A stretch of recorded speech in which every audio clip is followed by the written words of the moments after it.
welcome back to Transylvania Chronicles here on Dork Tales. I'm your storyteller, Kelly. I use he and him, and I am incredibly excited to be joining my cast for another round of Dark Ages. If you're new here, this is episode 10 of Vampire, the Transylvania Chronicles, a module that was originally published in the 90s and has been brought to the roaring 20s of 2020. Or I almost said 2024, and we're excited to get back into it. A couple of things before we begin. First of all, who are we? Let's start with Robin. Who are you? Hello, everyone. I'm Robin. I use she, her pronouns.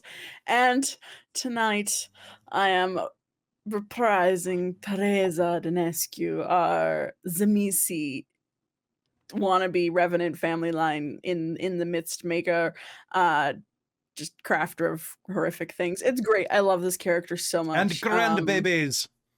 So many grandbabies. My family line. I craft them. And then I buy them things at Build-A-Bear. Exactly. They are Build-A-Bear. I make them, I stuff them, I fill their innards with goodness. I can't wait for this plot to advance like 500 years and have you guys just sharing like a flat in Staten Island. That's what I can't wait. We've lost everything, and we're just so out of touch. You're so out of touch. Also, thank you, Nerdy Metal Gent, for noticing that Tereza's wrinkles are a little more prominent this episode. It's great. You're great. You know who else is great, Robin? Chris. Other way. Lies. Chris. Lies and deception all. He's right behind you.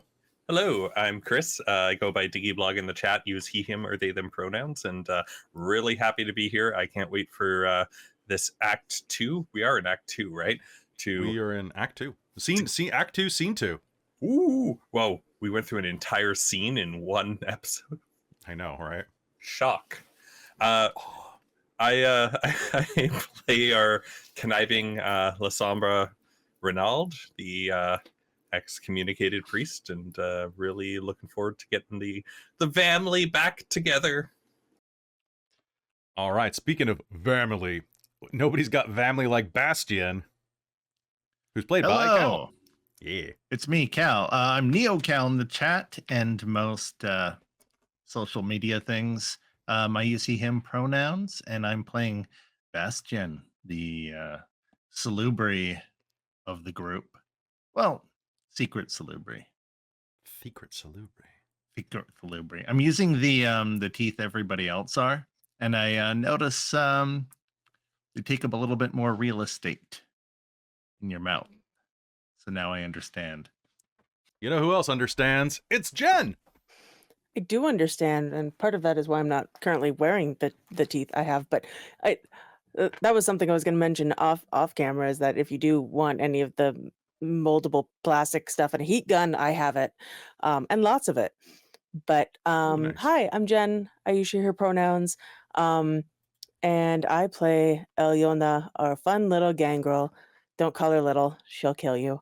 And then feed you to her but pigs. Also, my contacts refuse to stick to my eyeballs, so I'm in glasses again today. And my computer hates me, so I'm not in Twitch right now. Cause yay! But it's okay. Jen, I'm alive and I'm here. Yes. I too am wearing my glasses for this game because I wore my contacts and scratched my cornea. So I have to let my eyes heal. So yay.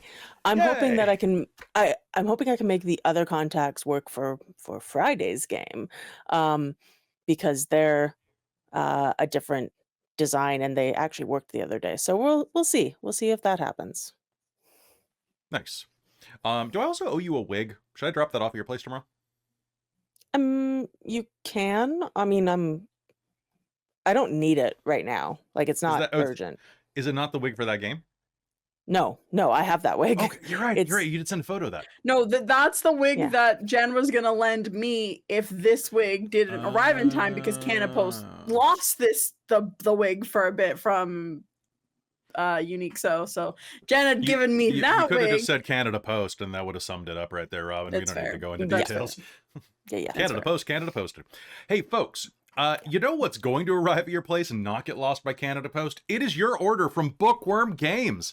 Bookwyrm Games is our sponsor for this episode. They are a phenomenal Vancouver area dice distributor and friend maker and tea maker and so much more. Go to their website, Bookwyrm Games. That's Bookwyrm with a Y, like a dragon or like a Zamisi, and go and check out their their 170 different types of dice. They've got liquid court, they've got gemstone D10s. And I have a meeting set up with the proprietor, Michael, soon to talk about our very own Dork Tales D10 sets. So if you are looking for some great dice to roll, we're going to have some mage-themed ones. I would love to have some, like, Transylvania Chronicles themed ones, but I'm not, like, you guys don't have, like, a symbol or something that really unites you. We're working on it. We We'll need work to on it. work We'll- on that. We'll put it on a die. So, like, think about it. But you can go there and get that pretty soon because those dice, actually, you shouldn't take that long to make, hopefully. But they're a fantastic sponsor and have been our sponsor for over a year now. If you go to their site and use code DorkTales, you will save 15%, and shipping is free worldwide if you spend 100 Canadian dollars, which is like 70 US.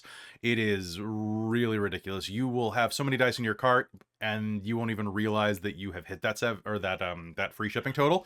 It's just fantastic. Don't call me out like that. It's true. I'm gonna call you out. Also, when you said Bookwyrm and like Zamisi, I didn't realize you were talking about dragon, and I was like, where is the Y in Zamisi? There's no Y in Zamisi. It's You're pronounced a little Zamisi. It depends how you want to spell and or pronounce it. Some Fair. people probably put a Y in it. Probably, yeah. Zamisi. It took me a while to realize you're talking about Zamisi. dragons. I was like, Chimichi. Jamiki. Chimichi. Titamichi. It's a Chimichi. All right, Chris. No. That's the Giovanni. That's the Giovanni right there. The Anyway. Giovanni or the Chris Pratt of vampires? I said it. Yeah. Oh. Augustus Giovanni is voiced by Chris Pratt. It's a Hey, me, Oh, yeah, it's that's a right. me, Giovanni. Giovanni. I like the pasta. My brother Giovanni. Manny, the Giovanni. Giovanni. I said I like the pasta, and a crow went and screamed outside my window as soon as I said that. I was like, me I too, bud. That was Polnock saying. I was saying Polnock. Paul Yeah. Nara? Yeah. Saying that's enough. You That's can't enough. You should stop start the talking game. about my boy, Chris Pratt. Canceled. The chat. Canceled. The chat is saying, Alëna, that since you can't read it, someone in the chat is saying Alëna can that read after now. you ate the Cappadocian, that's why you need glasses. I mean, Oh my yeah. god. You're now We did make that joke, and I wanted to keep wearing the contacts, but apparently that is not my reality. So, also, Hey, not only I did said I this- learn how to read, I need glasses. that's how you learn how to read. Didn't you know? I said in our private chat, because I can't access Twitch right now because my computer will just slow the fuck down. But my wig is extra feral today, and I think it's trying to make up for the lack of contacts. It's like, no. It's When like you- we're just gonna hang out here somewhere. Just loop your wig around your glasses so that it's hidden. And it's just like, it's not glasses, it's just my hair is being very, very goggle-like. Yeah, that's right. That actually This surprisingly is the most works. irritating thing in existence. I was going to say that looks awful Stop. for For those irritation. watching, when I finally upload this to podcast in the next couple of weeks, Those listening. yeah, those listening, it was a weird sight. So, folks, we're going to be starting game in just a minute. Thank you to Bookwyrm Games for being our sponsor. Also, some cool news. We have a new campaign that is starting. I won't take much of your time because this is World of Darkness and we don't talk about D&D here. But if we were going to talk about D&D, we talk about undead people that are showing up on Friday. Which is Vecna, the Eve of Ruin, starts on Friday night. A big thank you to everybody who came out to Session 0 and who watched it on YouTube. It has probably been our most quickly watched Session 0 in history. I think it has, for sure. And it is wonderful to see those numbers and I'm to see pretty all sure of the quickly comments. watched video of all time. Mm, Is it? It was possibly. pretty freaking quick. Anyway. Also, I'd like to mention we may not, talk about D&D at Vampire, but this crew is just going to kill Kal and replace him with Christine. So, You know, We did get some like lovely comments about that. Not about Mhm. killing Kal, About but killing me. No, no. that it's just the Dragonlance crew without Kal, and I'm like, I know, I Oh. wanted Kal, but he had other commitments. yeah. Yeah. Cal was doing, and no, Friday was the only night that worked for everybody, unfortunately. Because the schedule. It was because the schedule Yeah. is. I definitely nightmare. would have jumped on that. Well, if your thing implodes, they can pick up you in like a sub realm or something. You think Oh, that that'd be interesting. Just bring Orange Oh, Arrow that's back. right. Yeah, it's just I'll say Dragonlance there's sends rumors me. that we go to. There's rumors I've heard that we go to a certain. Yeah, that you realm. literally could play Oranteros again. Yeah. there is a you think that hurting or planning a game night is difficult? Try planning a game It is. night when 2 of your players have a child, a young child. That they made themselves. Aha! That they made themselves. They made themselves. All right. Speaking of making ourselves, I was just gonna say, speaking of like, if it tried to plan a game night, try planning Dorktail's schedule. No. it is Don't. nightmarish. One of Kelly these don't does days- have try it. that all the time. Try I try is, not. is I want it to be a little stable. I've got some really cool stuff on the horizon, though. We'll tell you more about that during the break. Tonight, we need to hop into game, though, because I have a lot of really cool stuff I have to do to you tonight. So you all ready for this? yes. Alright. Also perfect timing from the Yes, Onyx Path. The Onyxpath just showed up in our chat. Hello, the Onyxpath. Good to see you there, buddies. We will be... welcome to your first stream. Whoop. Great to see you there. Onyx Path, we are going to... that's the last thing I was going to say to you. We are going to be at Onyx PathCon, where we're going to be broadcasting a bunch of stuff, some special actual plays that they are doing, but also some ones we're running. I'm running a Victorian Mage game and a Technocracy game, and Kal is running They Came From Beyond the Grave. So it's going to be a lot of fun. And with that, I think it's time for us to head into the Transylvania Chronicles, which is really weird because it's very bright outside. It's... Hopefully the sun will go down soon, because I'm feeling very day sleepy. But without further ado, let's hop in. Hello and welcome to the Transylvania Chronicles, here on Dork Tales. Last time on the Transylvania Chronicles, 116 years passed. It was a very long gap between sessions. After that time, you and your allies reconvened for the first time in decades there at Tereza's place in Kronstadt. It was there that you had met to meet up together to discuss a text that Tereza had managed to acquire, one that spoke of an ancient evil named Kupala that had been mentioned previously by your ally, the Nosferatu Zelios, who had built most of your havens. As you traveled there, you ended up getting embroiled in a few little issues, and a skirmish at the gate, some interesting discussions, discovering that there might be a magi inside of Kronstadt, and learned a little bit more about what everyone has been up to in the meanwhile. During dinner, you eventually broke open the book, but upon doing so, an unexpected visitor arrived.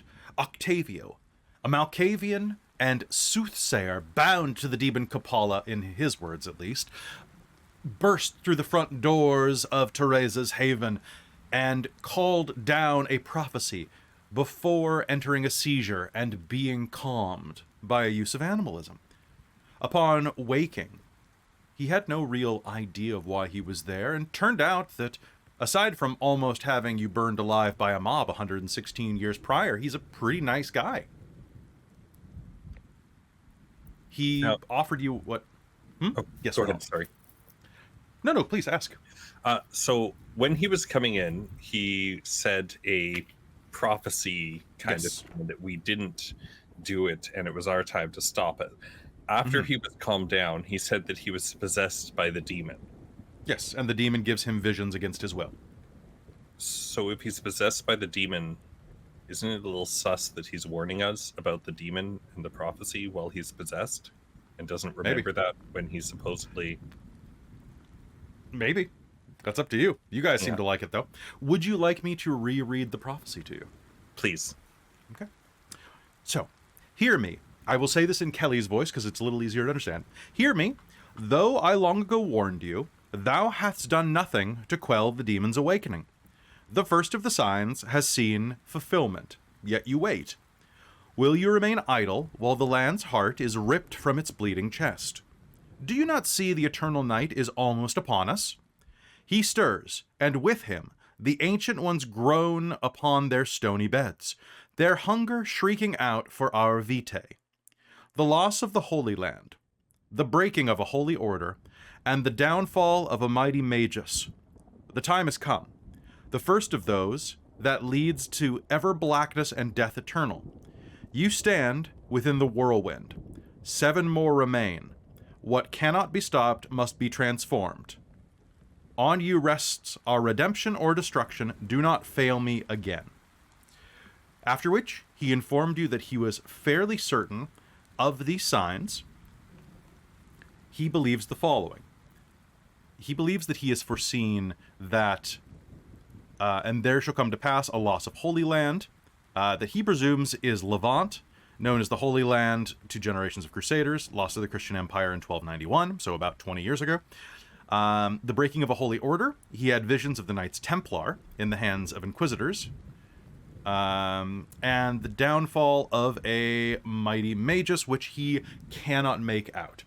And as you were going into this, I would love everybody, now that we're out of the heightened threat of that moment, please make me an intelligence plus politics roll. And this has to be politics. What is the difficulty? The difficulty on this, to hear this would probably be 8, because news travels very slowly, and this was very recent. I'm gonna spend a willpower for a success. Oh, can't make the roll. So originally, You don't even get to roll if you don't have a dot You in it, do right? not get a roll if you don't have for it. knowledges, yeah. Politics So- is something that Rainald has taken a particular interest in the last 116 years. So I'm going to say thorough as a specialty counts. Yes. I'm going to say no, Nope, okay. because this is recent events. So current Then- events would be... Then you know that what? leaves me with 4. I will also allow anyone who wants to make me a theology roll to do so at difficulty 10. Ooh. To see if you heard something through that. Okay. Actually, I'll say Like- 9. I'll say 9. Intelligence theology. and theology. Yes. Instead, I'll stick with the 4. Okay. And just to confirm, this doesn't have anything to do with like vampire anything. Not directly. Okay. This has to do with actually some political situations back west. Cool. Okay. I can roll theology though, so I'll do that. Do it. Yeah, please. Nope. Okay. So all right. How many did you get? Hold up your fingers if you got anything. Okay, so 0 successes. I have 1 success for Bastien, 3 successes, and 4 successes for Tereza and Rainald, respectively. As he departs for the night, and you allow him to rest inside of the haven, somewhere safely, you will all have a moment to think. Alëna, you have been elsewise busy and have not really been listening to specific political motions or things that have happened. Bastien, you know that recently, very recently actually, as per Octavio's theory, the Knights Templar have been disbanded. More so, they were not only disbanded, but 9 years ago, King Philip the Fair of France attacked and arrested all the Templars in that country on a day that shall live in infamy for almost 1,000 years in the future, on Friday, the 13th of October, the origin of our superstition. And that is actually true. The origin of Friday the 13th is usually assumed to relate to the day that the Templars were eliminated. The rest of you, Tereza and Rainald, with 3 and 4 successes, you will know that you heard this. You heard that 9 years ago, 7 years ago, it's 13, 14. 7 years ago, the Templars were attacked by Philip, the King of France, and which was allowed by Pope Clement. This is a very unusual thing because for generations, the Knights Templar had papal sanction. They had been particularly loved by the church. They were answerable to, in fact, no one save the church. Well, save the Pope himself, which set them above any other church authority, including kings. In this time, they amassed an enormous amount of wealth and became one of the major financial institutions in Europe. No longer did many people need to travel with their wealth. If you were in good standing with the Knights Templar, you could merely go from one major city to another major city with a signed writ that said you were good for this much money that you deposited with the Knights in another city. They were one of the world's first banks, or at least Europe's first banks. Yeah, Tereza would have known that because that's how I got expanded both my resources and domain was through working with the Knights. And Well, you were doing Damn. mostly here as the Teutonic Knights. Oh, Teutonic Knights. Why did I have Templar Knights in my Because notes from there that is some game? overlap, but I'm not going to tell you how. that's how I believe Rainald got excommunicated. Was So by with the working one with the six- Knights Templar. Yep. Yep. So With the- with the one success, I know that they disbanded, but I don't know why. You know that the King of France turned against them, and that the Pope sanctioned it. Okay. So they got Order 66, but you might believe that that they were they might have been bad guys. Who knows? Then again, you might not like the Pope. Who knows? However, those of you with 3 and 4 successes know that one major reason that this was done is that you've heard rumors that France was deeply in debt to the Knights Templar. They amassed so much wealth that they were able to take they were able to provide the collateral for huge loans, or make huge loans out to entire countries. There's also a rumor of the treasure of the Knights Templar, which someone like King Philip may have wished to acquire. However, Rainald, with that extra success, I will say that there's actually still a search being conducted for that treasure. So even though they were destroyed several years ago, that treasure is still missing. And that treasure contains 2 items, according to lore, that you might be very interested in. A very specific ark and a very specific chalice. For the Knights Templar, according to popular belief, is that they possess the Ark of the Covenant and the Holy Grail. Now, whether or not they do is hearsay, but this They is something you chose would... wisely. You chose wisely. And I will also say that this year, you have heard, with the 3 successes and the 4 successes, this year, Jacques de Molay, the last Grand Master of the Templars, has been caught and burned at the stake.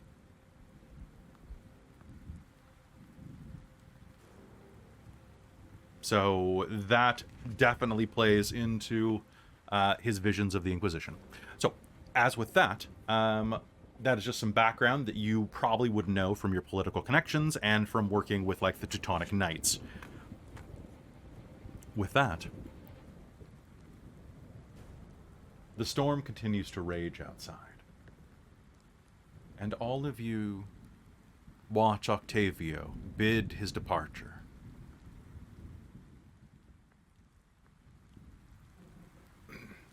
One of your retainers, Tereza, clears her voice, and Shall I continue playing, ma'am? My lady? No, actually, I think if we are quite done here, I think it's time I show you my my dungeons, and I think it's time for Alëna to finally get to eat. If you don't mind, I would love to take a closer look at this book. Oh, by all means. It is here until for Zelios to get here, but nothing said that we cannot look at it before he gets here.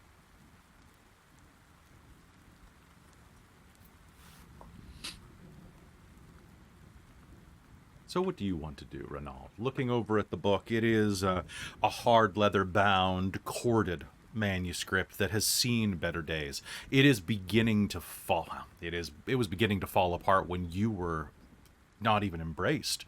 A twinkle in your grandsire's fangs. I want to see if there's any part of it I recognize or can understand, and possibly try to get some supplies, asking for an ink and some quill, and start trying to copy some of it down to make sure that it gets Rainald, may I?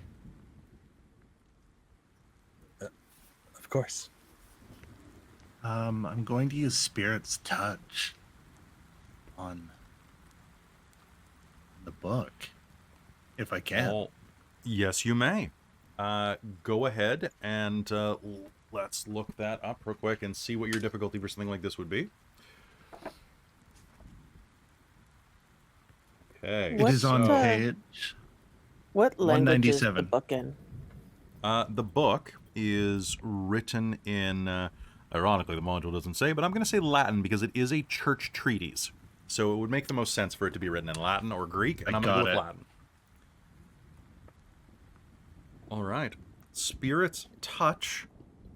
Difficulty and strength of age. You know what? Let's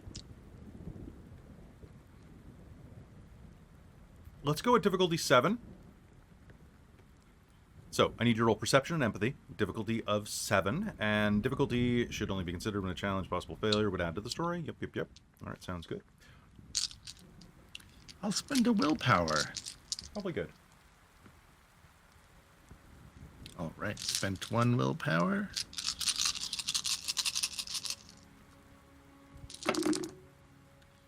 All right.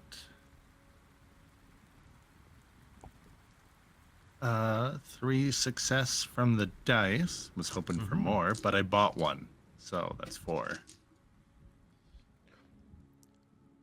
This book is traveled. And as you grace its cover with your fingers, flashes are going to lurch to your mind. You're going to see an agent of Tereza's, who looks very much like Dominic, acquire the book. You're going to see money change hands, and it's going to go from place to place to place to place. Hooded figures, obscured faces. And it's going to lurch backwards until the last strong imprint is going to cement itself in your mind. You're going to see a bald man approaching his 60th year, probably. Deep lines crease his forehead. Sweat covers his brow as he works into the night by candlelight. He slowly pens in this manuscript. You can see a simple wooden crucifix hanging from his throat.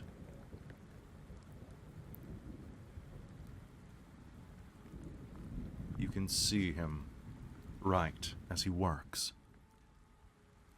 writing down each one of the chief gods of the Slavs. And as he writes them down, you get sudden flashes. Svarog, Bilibog, chief among them, the demon, Allah. His voice echoes through his mind, the words holding a Latinate emphasis, even though they are mere thoughts. And as he thinks these words, you see sudden flashes, little splashes of blood and fire. You see the pagan hordes of the Romanian countryside, of those of the Carpathians.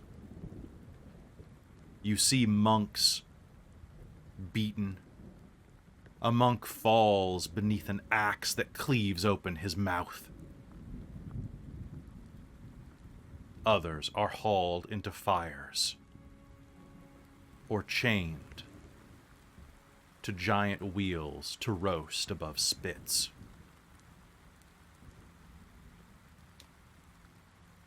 The demon Kupala, whose offspring infuse the very soil with madness. His dark heart ripped asunder, the demon is said to rest beneath the Carpathians, haunting the land and spreading his corruption into all who touch upon his dread domain. You will see sudden flashes of knights taking their oaths, drinking from chalices, the wine curdling red, turning bloody,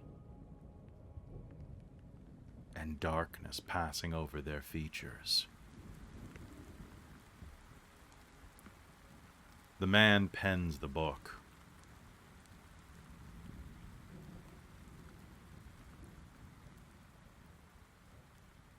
And as you pull out of this vision, you're going to know that he is doing this from an academic perspective. But there is fear as he thinks of this demon and the sorcerers that consort with it. So that is what you're going to pull from that.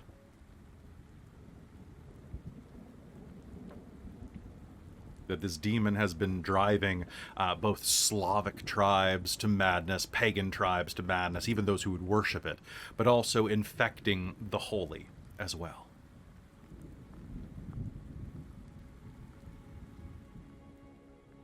It can affect those that even are not followers. Apparently. Anyone who sets foot here, according to this man's belief. Meaning that each of you are cursed. Which is, at the end of last episode, you did agree that because of that, you had a reason to go and help work against this demon with Octavio. Oh,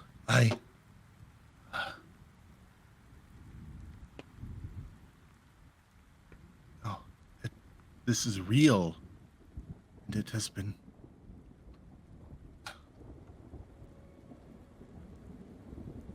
I cannot see what time it has been, but this book is not written from a place of myth.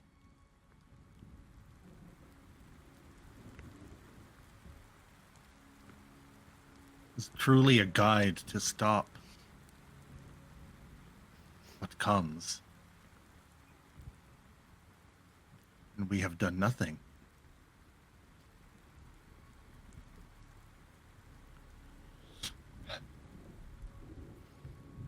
Oh, that's from some scribbles.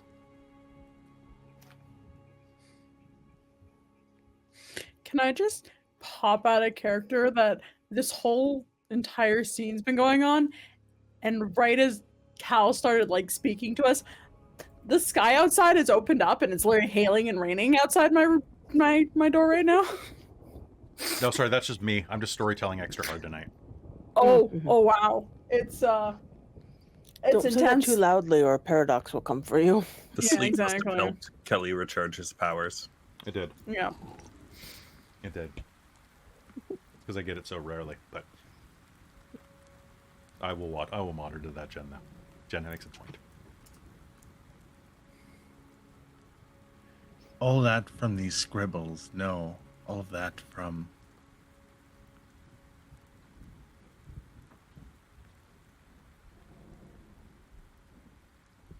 It was written from a place of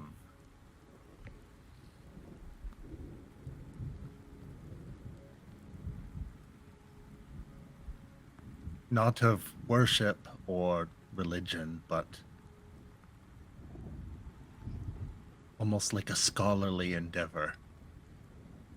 Even though they feared, could not see the fate of the man that penned this, but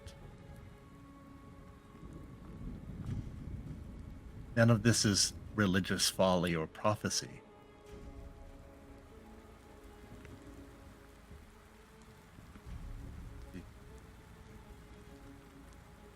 If the chaos and murder that accompanies this demon isn't stopped, there.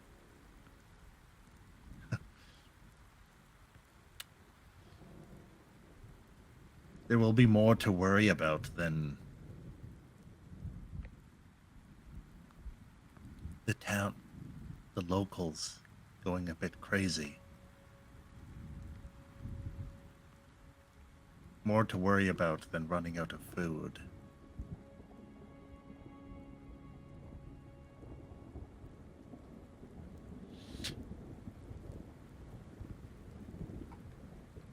Zelios was wise to bring this to our attention. But why would Octavius, who is possessed by this Octavio, is possessed by this demon, why would the demon try to warn us if that is its intention? That would make no sense.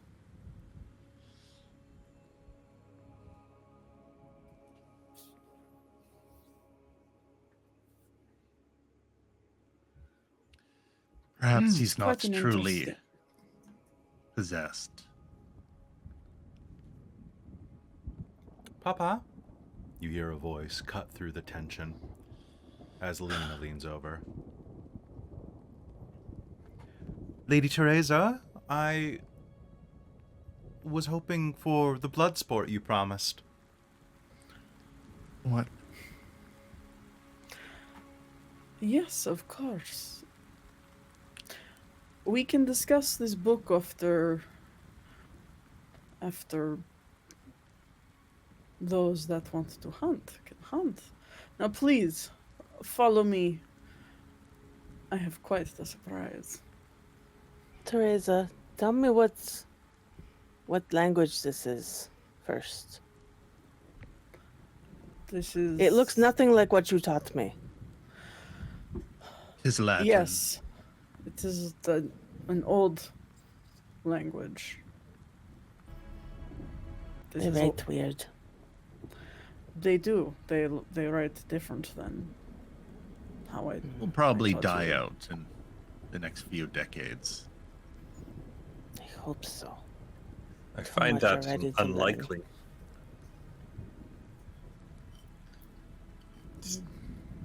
It's a holy Too much language. already to learn.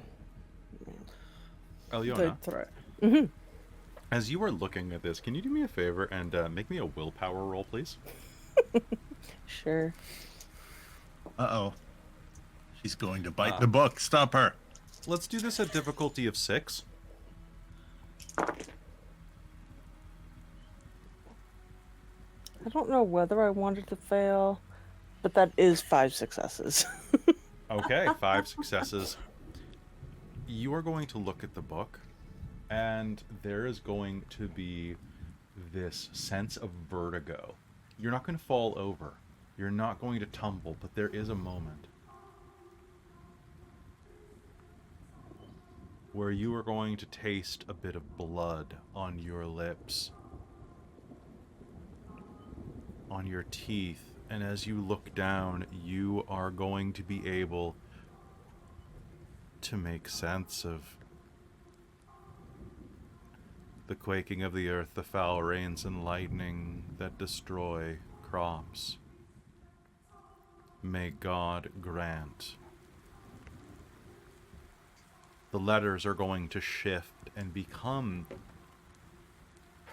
They're going to become legible. Just for a moment as you look down, you're going to have a flash of an underground haven, spilled blood, and strewn papers from an assault. Yours. Books and papers spread everywhere in a candle-lit catacomb dug underneath your domain. So that's what they were reading. Latin. And then the vision is going to end.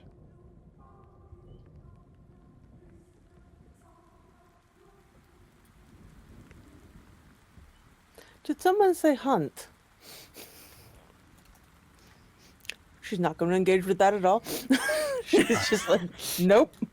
Yes. For a moment, you got 5 successes, but for a moment, it almost felt like someone was trying to turn a doorknob to a door that shouldn't be opened.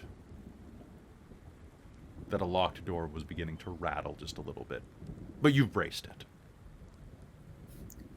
Yes, sorry. Thank you for allowing Bastien and I this momentary indulgence. I appreciate the gesture, but let us get on to your meal. Perfect. Right this way. And does Alëna still not being like underground outdoors or She's fine. Like, if it's spacious, she's fine. okay. It's just the original kind of underground cave felt too much like being kind of trapped. Yeah, fair. I'm thinking kind of like some of the like underground dungeons in like Baldur's Gate, kind of where it's like very tall ceilings. That's fine. Stone. Yeah. Okay, cool. Yeah, the ceilings here are I don't think it's quite as big as some of the ones in the game, but I'd say you probably have like 12 to 15 foot ceilings down here. Yeah. So it's definitely a chamber. Basically, think if it's bigger than a normal like crawl space or cellar that would be used to these days. If it's bigger than that, she's probably fine. Okay, cool. Because yeah, Tereza's made some nice dungeons in her 100 years that she's been working. All right. Heading downstairs, the sound of the torrential rain is going to fade out as you get deeper and deeper beneath your haven. However, as you're going down, can I get a perception and alertness roll off of everyone? Difficulty of 6. Does intuitive apply? Sure, I'll allow that. Does wilderness apply? Strangely, I'll give that to you. It's borderline, but I'll give it to you. I thought this might be the one case indoors that it might. What the actual... What is this roll? 1, 1, 1, 2, 4, 5, 6. So I didn't botch, but I failed. Nothing. Okay. All right. 3 ones. Dice, what are you doing? All right. 4 successes for Bastien, 0 successes for Rainald, and 5 successes for Alëna. Ooh. You begin making your way downstairs. And as you do, you are going to notice that although this building, Tereza, was your haven previously built and then built on top of, like expanded? It's not like a new haven, right? Like you didn't build it like 100 years ago? No, she has expanded like underneath it, yeah. Okay. So the underground, at the very least, is some of the newer areas of this. However, as you are walking through, you're going to notice there are some roots already working their way in to the foundation. Just a little bit. You're noticing that, like, through some of the stonework, there's a little bit of root, no more wide around than a bit of twine pushing its way through. However, Bastien and Alëna, as you are making your way down, the stairwell into the lower levels is slick. It is slick, covered with a bit of moss at the corners. And you can see, only at the northern corners, actually, but as you are looking at it, you're going to see that the walls are positively sweating. The rains, if they continue, they might flood the lower levels of this haven. It was not built to withstand this much water.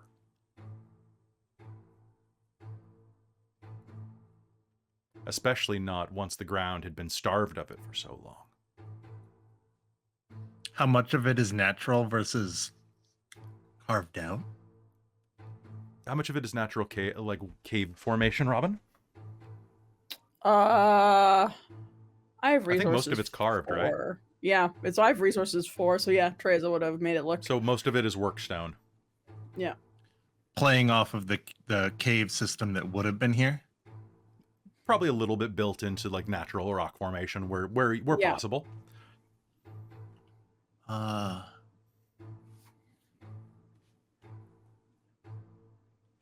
long has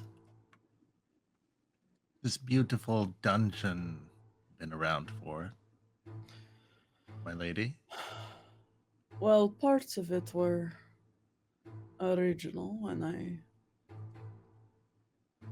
took over management. But I've expanded and pushed a bit to make it more to my liking. I have activities down here that I want to make sure never reach the areas above. So I needed to dig deeper.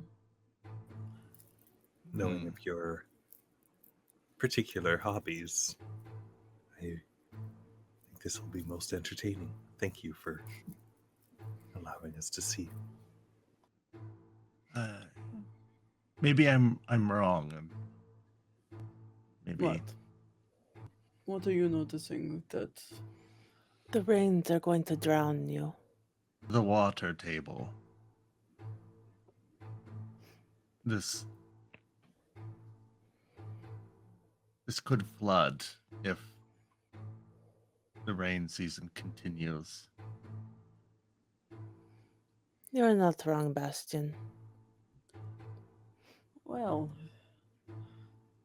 it is good that we are getting an architect here, as well as maybe let's rid ourselves of this demonic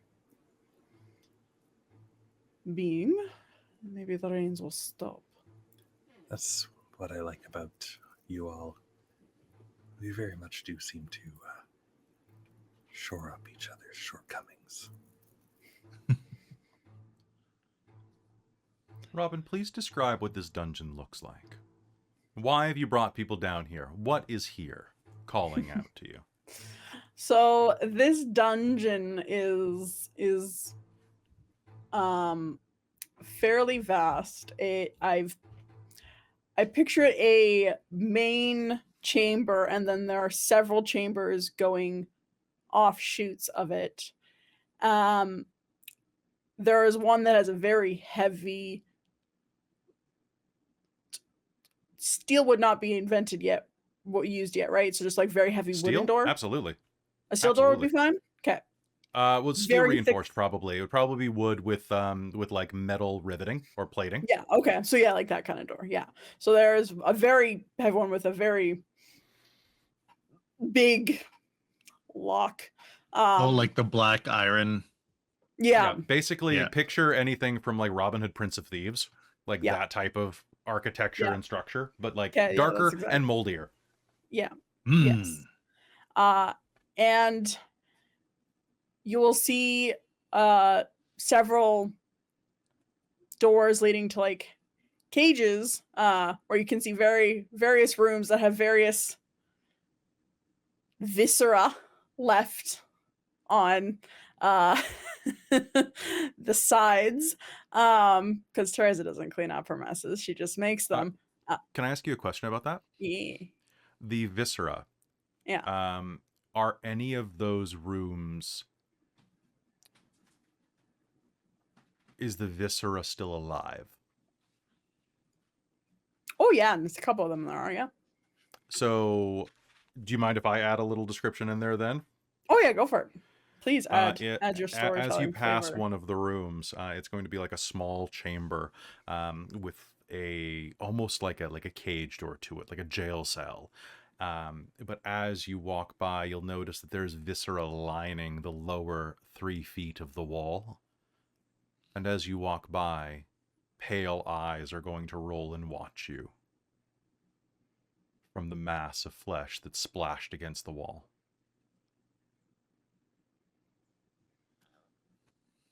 It needs to be watered occasionally. Yeah.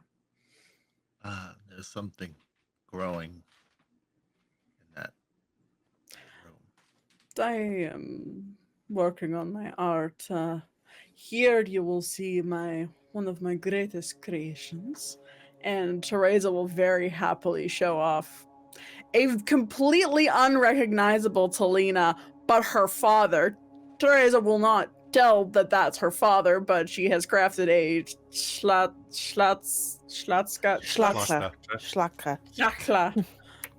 war ghoul. God bless you. Who's down here. Yep, thank you. Wait, what is this? Wait, are you sure you want to show it to us? The ghoul that might have aspects? Describe it for me. What does this creature look like? Size, proportion, different limbs, different adaptations that you have made. So, I'm definitely picturing slight Cronenberg kind of monster. Legs are somewhat unchanged, except they have, almost instead of shin guards, bone protruding from the shins as spikes going up the torso. The torso is just a huge pile of flesh and muscle with several extra arms that are, some of them have more spikes protruding for them. Some of them have almost like a blade crafted to the end, like a hooked bone blade for attacking, and also like a Dead using Space defense. abomination. Yeah, like a Dead Space abomination.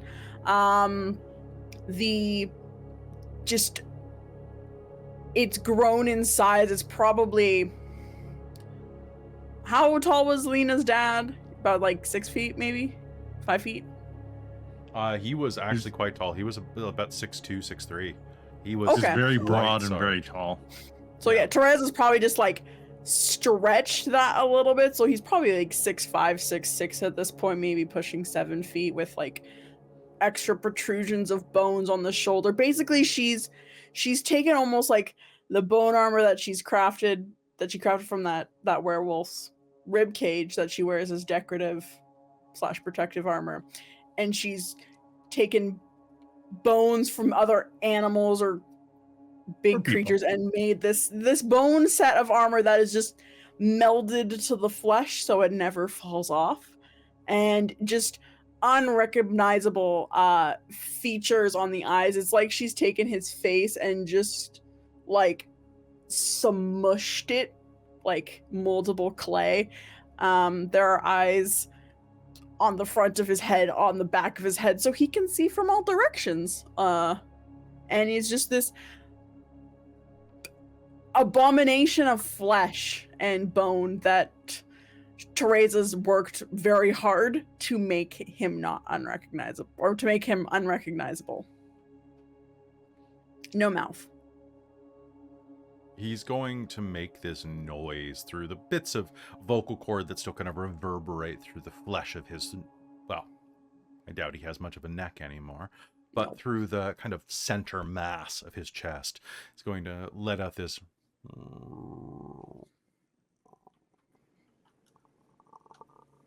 as you approach, and is going to stand and lumber toward the edge of the cage with such force with every step that you'll be able to feel it across the room as this hundreds of pounds of abomination shifts toward you and watches you with those many, many eyes. I'll stand in front of, well, yeah, whomever, seemingly startled, and turn to Halt. Tereza.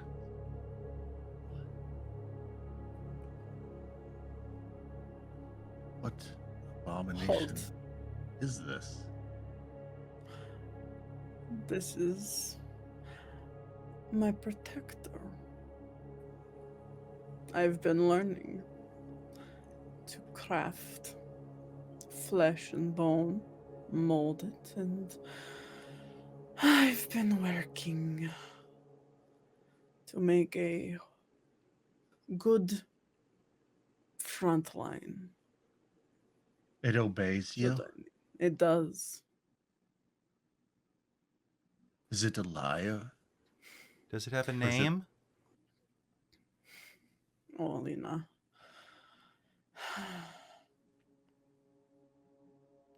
I do not have a name for it. I just call it... It is almost a child to me. Not as... Like a Hmm? like a child? Yes. What an I ugly crafted baby. it. I know. It smell. I can hear it. It's alive. Yes. It is a ghoul of sorts. The Zemisi are very trained in crafting Does their it- ghouls. Does it remember who it was?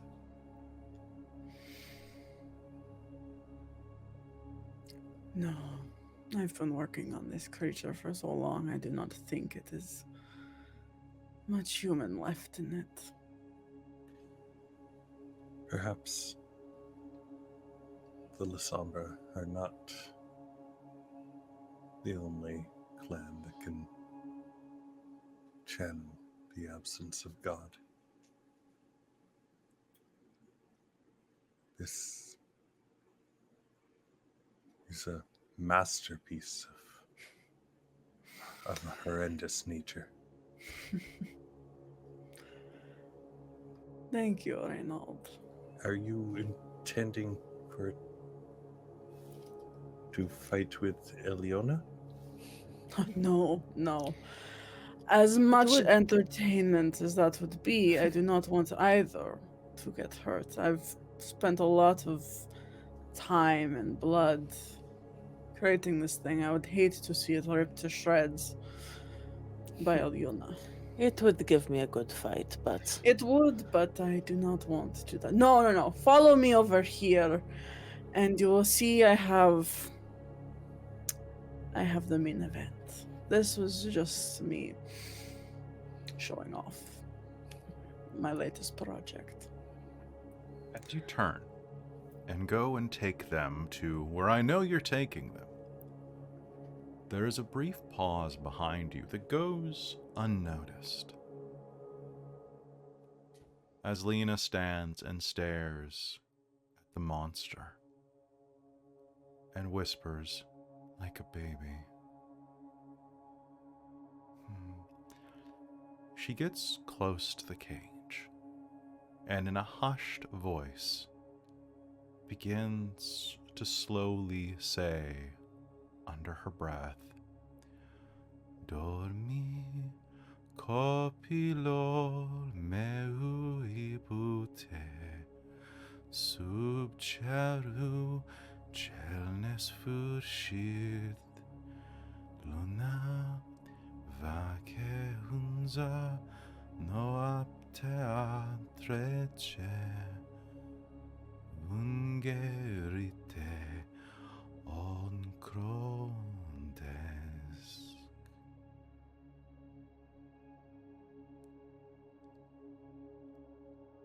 And you're so far away that you don't notice that despite all of the inhumanity in the monster, that many eyes can still cry.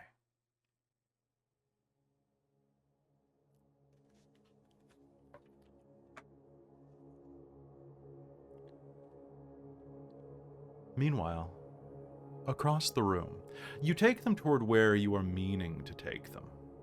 Over by your... where is it? My fight pit? Your fight pit. Yeah.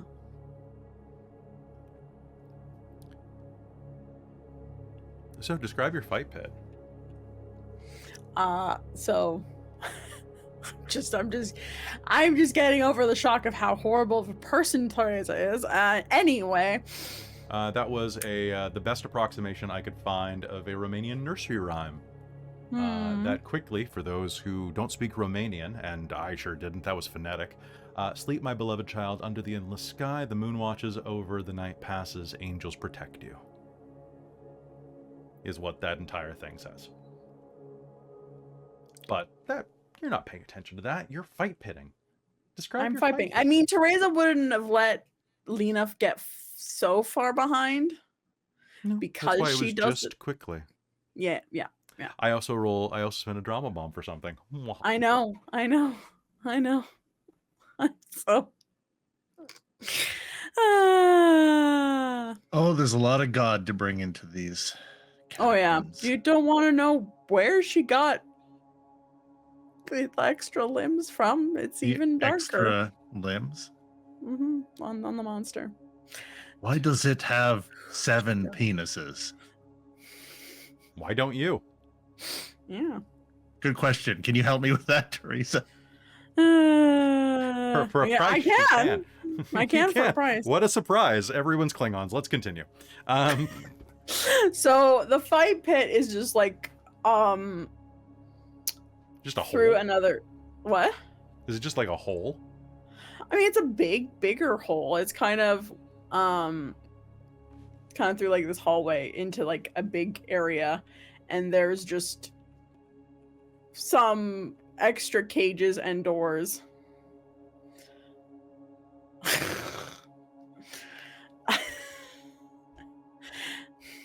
Sorry, I ruined Robin by putting in our private chat, and this will be my swimming pool when I fill it in.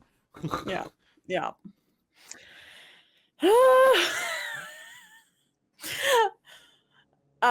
This big cavern, and then there is a sort of built up, I guess, like she's made some sort of like impromptu sitting, barriers for like an arena to make this kind of circle-y pit. And there are like pillars in this room and other doors leading off to other parts of the dungeon. And in the center, you will see hooked up to just several posts tied up with like food and water on the ground. But you will see several different prey creatures just hooked up eating, you know, some goats, some deer, some you know, foxes to run around, and just kind of chilling there for a little bit, and then Tereza will be like, I know you like the hunt.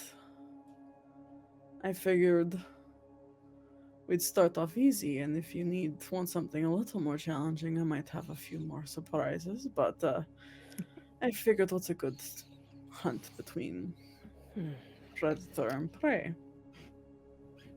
Yes, best not to expend too much to take in too little, Exactly. at least at first. Mhm. The better fights are more entertaining if I have more oomph behind them. Exactly. So what's the plan? The plan. Alëna just jumps into the pit, like. All right. Yep. So how many animals are down there right now? There are 2 deer. Okay. What did I say? A fox? Yeah, because a fox was. I was looking up like a fox and did I say anything else? Oh, you said a That's goat. A goat, right? And like 2 goats. So there's like 5 animals in there. Cool. Okay. So, I am just going to look up how much blood this gives you. Feeding page. Are they, They're- and you said, are they tied to posts or like chained? They're tied to posts. Tereza was going to potentially just let them run so you could hunt them. Be a fair fight. So they're just tied up with rope right now. Cool. I don't think it's a fair Cool. fight, but fair. Either if Tereza starts releasing them, that's great. Alëna will also potentially just like cut the ropes. Essentially, she wants them to run free too. She doesn't care where they go or what happens. She'll make sure they're all free before she starts hunting. So yeah, no, Tereza will just go and like start untying the collars and just be like, and then give like a to them to like spook the animals to get them to run away. Nice. All right. So, Alëna, you leap into the pit, you set them free, and as you tear into them, I'm not going to make you roll on this because there's no way these guys don't have a hope against you. Like, I'm picturing that we're just going to have you jump into the hole, and there's going to be, like, deer trying to spring out. How deep is this hole? Like 15 feet? 20 feet? Yeah, probably like 10, 15. Okay, we'll say 15 because that makes this more dramatic. So you're going to see deer attempting to leap out of the hole, making it, their front hooves smashing against the earthen ground next to it, only to be yanked back in with a spray of blood and a bleat of terror, or a whatever vocalization dying deer make. Alëna, let's go ahead and say that there are 2 deer. So that is going to net you 6 points of blood total between the 2 deer. The fox is going to net you 1. And then a goat is going to net you 3. I'm basically deciding that a deer and a goat are kind of that mid-step between a cow and a dog. Yeah, that makes sense. Right? And a fox is about a cat, so. Yeah. Okay, so I'm also going to kind of towards the end of the carnage, and Alëna is probably soaked in blood as well because, you know, some of it gets on her as she's feeding and as they're trying to escape and stuff. But she's going kind of towards the end of the carnage. She's going to spend a point of blood to get egg claws. Reach into the chest of one of the deer, pull out its warm heart, and then kind of shake as she's done feeding and jump out of the hole with this heart.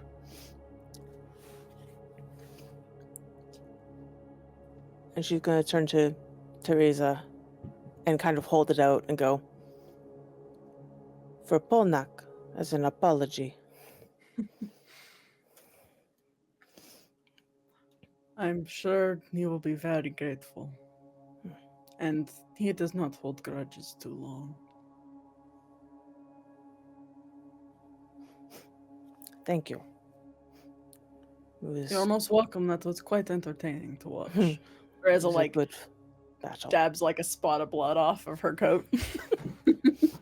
Mm-hmm. Lena will whisper at Bastien, looking down at the animal corpses. Papa, I'm hungry.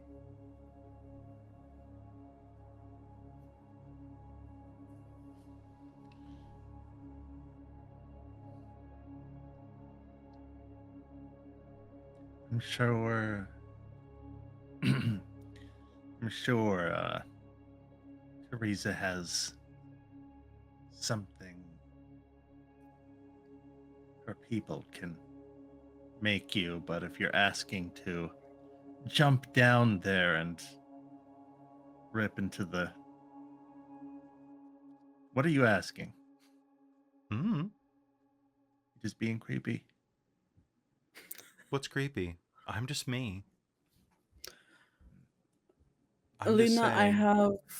I have food for you prepared. If you would like Thank you, to my lady. enjoy company, you are welcome to eat with my lovely children. I'm May sure I they be would love- excused? Of course. She I'm curtsies. sorry that I forgot that you also would like to eat at a normal time. It's almost quite all like right. breakfast. Thank you for having me. This is always a And she pleasure will- to see you again, Lena. And I you, my lady. And she will bow and depart. Don't do anything I wouldn't do. Mm-hmm.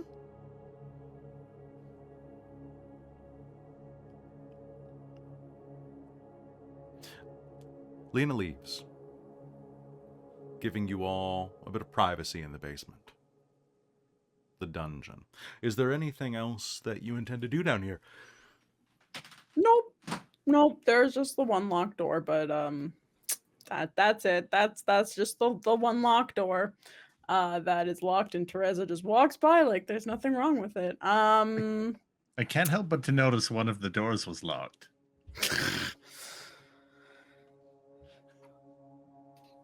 That They is say I'm the rude one. right. Who says that? I have something special kept there that is.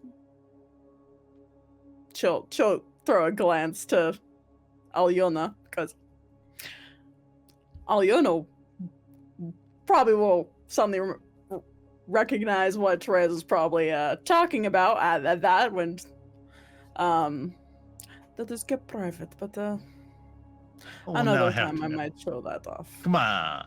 No, Come that on. is for another time. We all have our Please. secrets, Bastien. I want to know. No. What if I say pretty, please?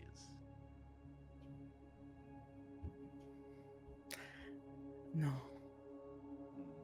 And I appreciate you respecting my privacy. I promise it will never have any ill effect on you. It is just a keepsake.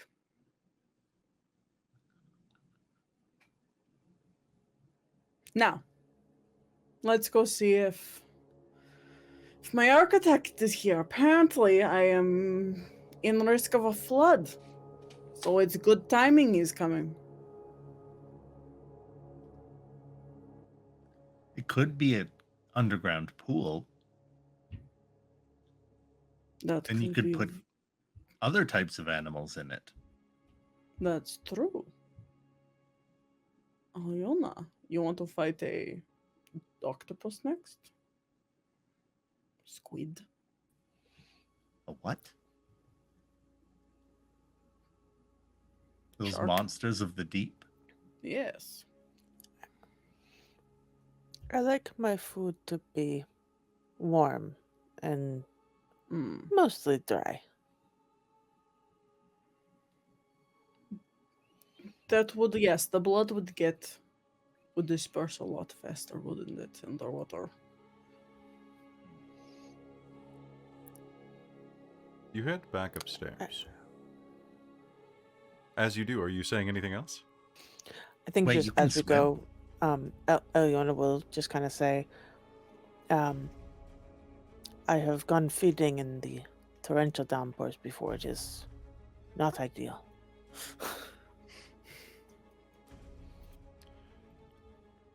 You have good timing. As you head back upstairs, you can hear the sounds of the front doors closing loudly. The rain outside, once again, is percussion on the walls and roof of the haven. In the entryway, you can hear some light conversation.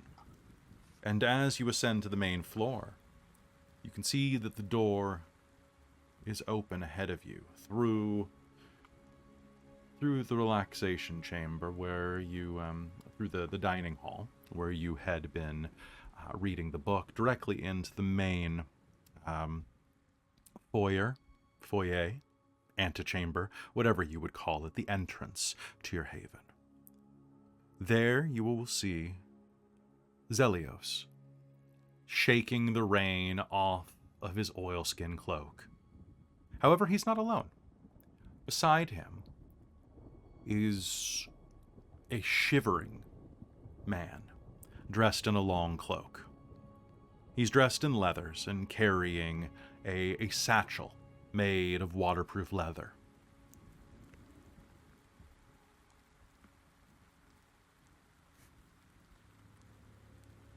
Do you approach?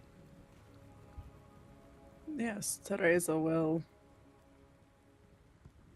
smile and give a respectful nod.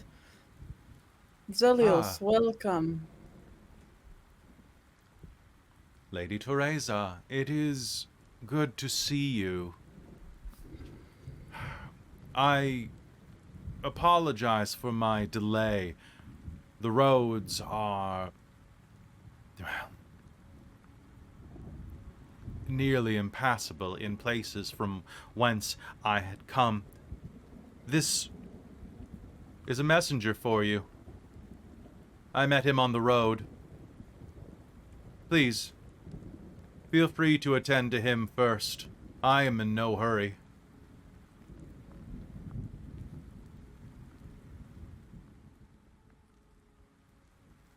Messenger. The man steps forward and clears his throat.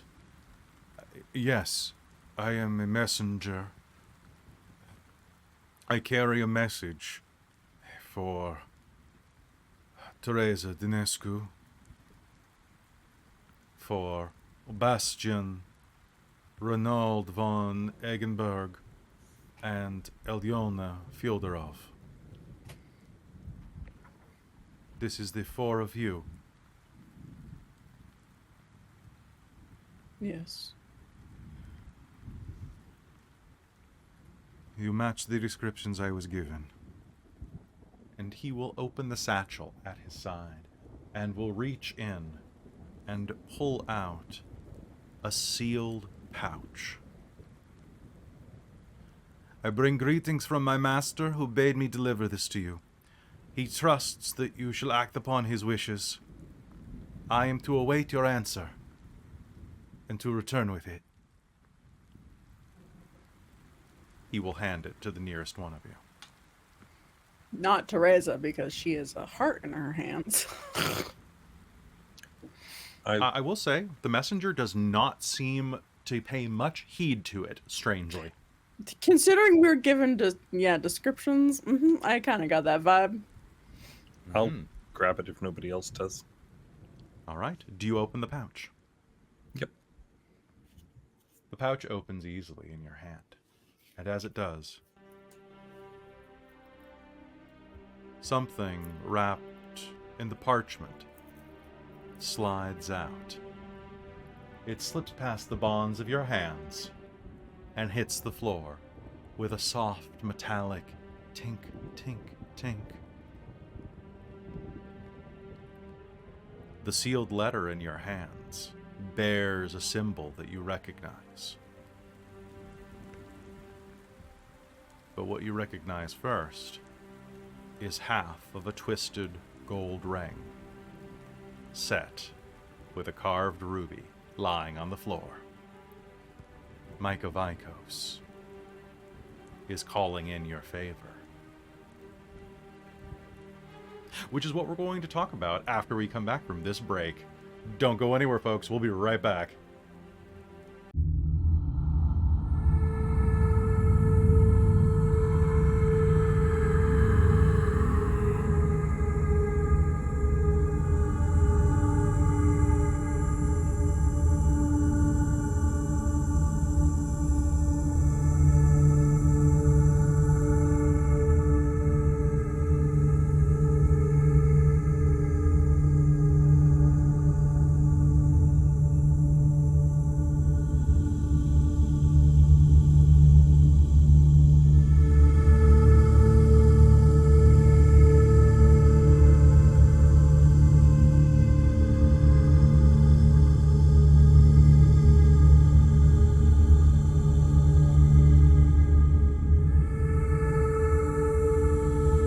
Hello, everybody. Welcome back.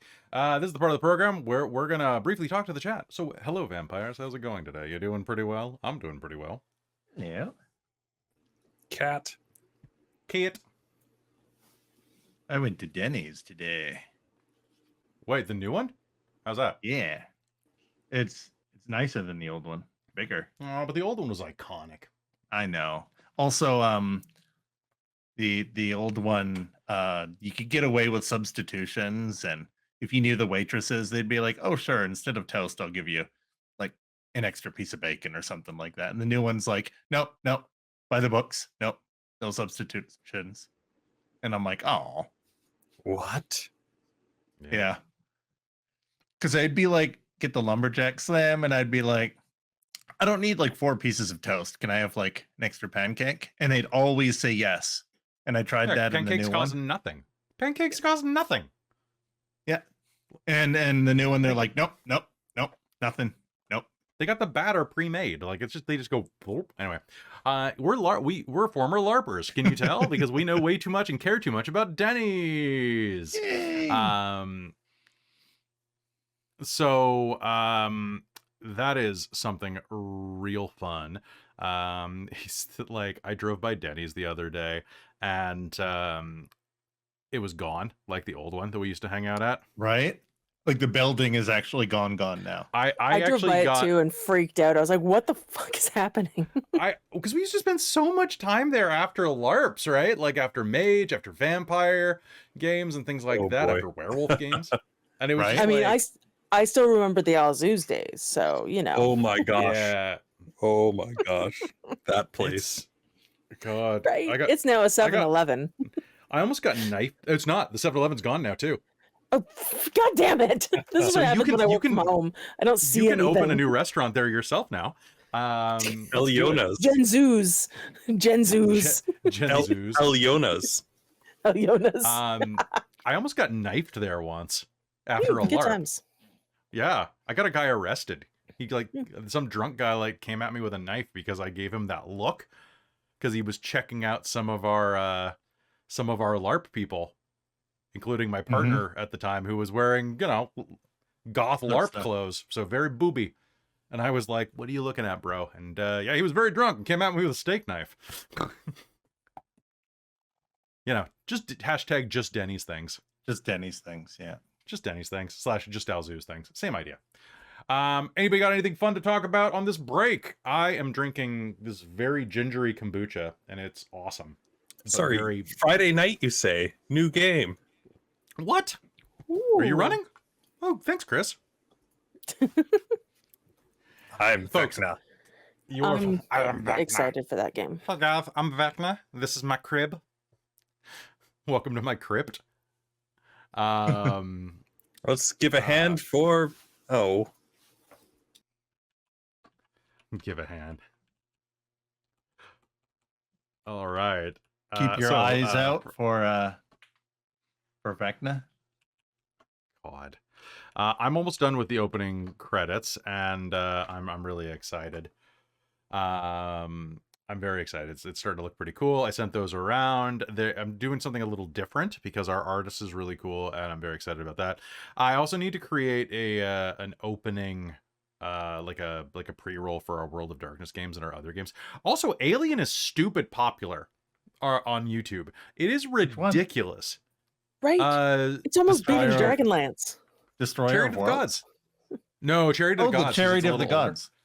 Yeah, Yeah. it's so many viewers on that, and I'm like, crap, why are you Really? watching the one where I was still learning the rules? Huh. I make a lot of mistakes on that one, and people are It's not the- afraid to it- call me out in the comments. It's the third most popular video right now. I know, it's ridiculous. It's like 40,000 views on YouTube or something like that. Like, When did that come out? 26. That's almost 40. Yeah. When was that published? Witchlight episode 1 Year and a half? is at 51K or something. And then Dragonlance and Alien are fighting over the level 2 spot, number 2 spot. Interesting. Yeah. I hope Dragonlance wins, to be honest, because it's Dragonlance and I love it. Yeah. So I just round up to 40. It's great. So Vecna's going to be really good. And then what else is coming really cool? Hey, folks, something that you could consider doing is the podcast, the secret Patreon podcast that only the Patreon gets, just dropped today, where you can hear me chat with Way. And Way agreed that if we hit, 200 patrons? So not too far off, about 50 left. If we hit that 200 patron threshold, he'll run a Pathfinder game on Dork Tales. We'll Ooh. finally give you your Pathfinder. And I'll wear a stupid costume. I always wear a stupid costume. It's just my daily outfit is a stupid costume. I LARP as a real person. Not particularly good. I'm gonna cosplay as a person who has their shit together. Wearing sweatpants.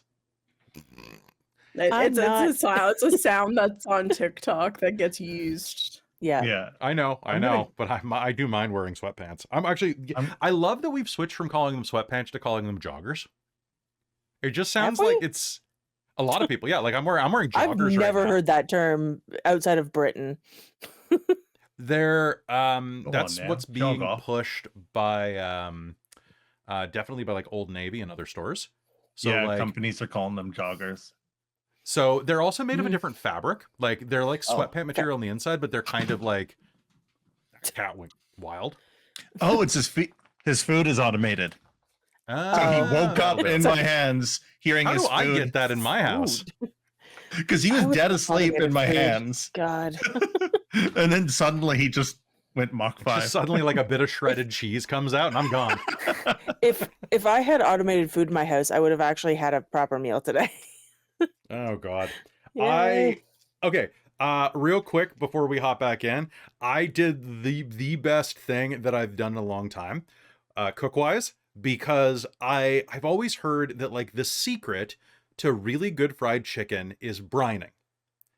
So, and I've heard that like places like Chick-fil-A and stuff like that, like their secret is they brine in pickle juice. Well, I've got this jar of pickles, and I don't particularly love the pickles, but the brine's like super briny, right? Like it's an expensive jar of pickles because it's one of the few times We can splurge help is you on with pickles. this. So I got a bunch of boneless, skinless thighs, and I marinated them, or I brined them in chicken, or I didn't brine them in chicken. I brined them in pickle water for 3 days. And holy crap. Do it. Just do it. Get like the strongest dill pickle juice that you can, and just forget your chicken for like 2 or 3 days in it. For one, the chicken comes out a completely different color. And it is, even if you don't love pickles, it's real good. It's like, so long as you kind of like the taste of dill a little, it's great. So I made fried chicken the other day, and it was really good. What about garlic dill, which would be more garlic-like than dill-like? More garlic-like than dill-like. I think so. I think so. You know, hey, it's all kosher here. Now, buddy? Okay. I mean, a brine yeah. can also just have salt water if you do not like the taste of dill.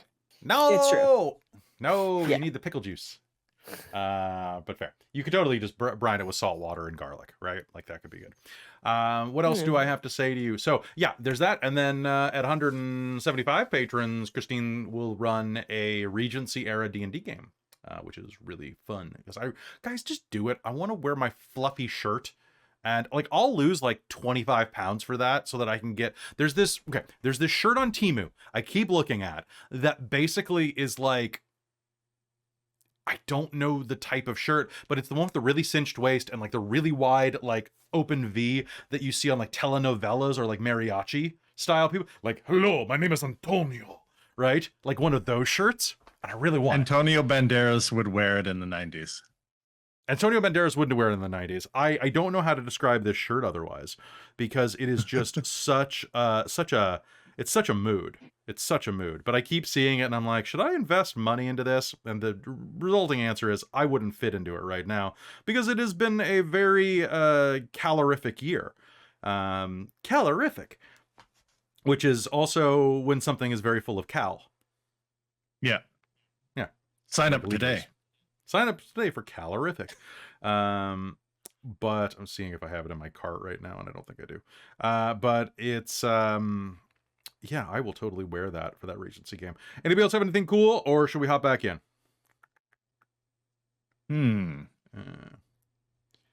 I guess the other thing I need to ask is, if you're watching this video right now and you have an idea for what the symbol for this group of vampires should be, Ooh. let me know. Like, leave a comment, go into our Discord, and if you're not on the Discord, get on the freaking Discord. By the way, here's the shirt that I'm talking about. It's going to be slightly out of focus, but you get what I mean? Like, look at those shoulders. We're not Chad enough to... Yeah, it's like an open front pirate shirt type thing. But with, like, big puffy shoulders. And, like, can you The imagine how big puffy my shoulders shoulders are would be cool. with puffy shoulders? I already have massive shoulders. It'd be ridiculous. We but- get extra large, and then we both fit into it, and we play like a two-headed cyclops. Like a two-headed giant. I think we can do this. Etten. All right. Yeah. It's the Cuban Pete. It's the Cuban Pete. Thank you, Saul. Yes, sir, I'm Cuban Pete. All right. I can get the mask. I'll just run a mask game. I'm sorry, before we that go would be back into great. game, your cart has 270 items in it. Yeah, but I'm not going to buy them all. I know, but that's just insane. What if you That's his accidentally wish hit list for your birthday. submit? That's his wish list. That's like my tabs that I keep open on my phone. Those are Y'all are emotional crazy. support tabs and emotional support card items, I'll have you know. All right. And this is my emotional support ginger kombucha. I'm very tart. We don't have a name for our coterie yet. Yeah, you need a name for your coterie.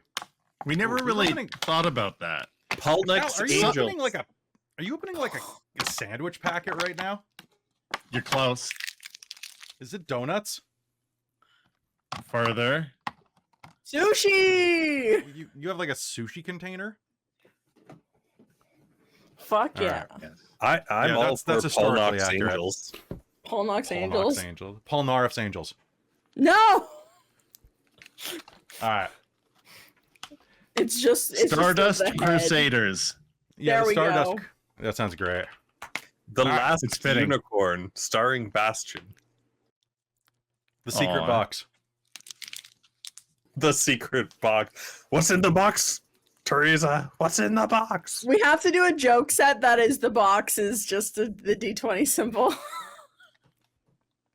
It's just a box with a question mark, like one of the Mario things.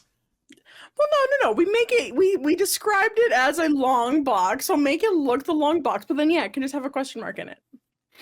All right. Well, we'll find out what's in the box maybe soon. But to do that, we have to hop back into game. So let's do it. Are you all ready? Let's head back in. Hello and welcome back to Vampire the Masquerade, the Transylvania Chronicles, here on Dork Tales. The ring tumbles out onto the floor. The one given to you by Micah Vikos. It rolls for a moment, colliding with Alëna's foot, before coming to a rest. The messenger stands impassively and watches you. Do you open the letter, Rainald? It is easy for all of you to read. Or do you read it aloud? I'll read it out loud. Greetings to you all. You will remember this token, which you agreed to honor. I now request that you aid me as I once assisted you. It is my fervent hope that the duty I ask of you shall not prove too onerous. It has been made known to me that an old acquaintance of mine, by the name of Goratrix, travels to Transylvania. He has been summoned to the Tremere Chantry, known as Sioris, a fortress that rests amidst the Transylvanian Alps. He is alone in this hostile land, where so many of my own clanmates would wish to do him ill. Thus, I make my request of you. Go to Timisoara, to the crypt beneath the chapel of the Holy Sepulchre, where my own agents shall make certain he awaits your coming.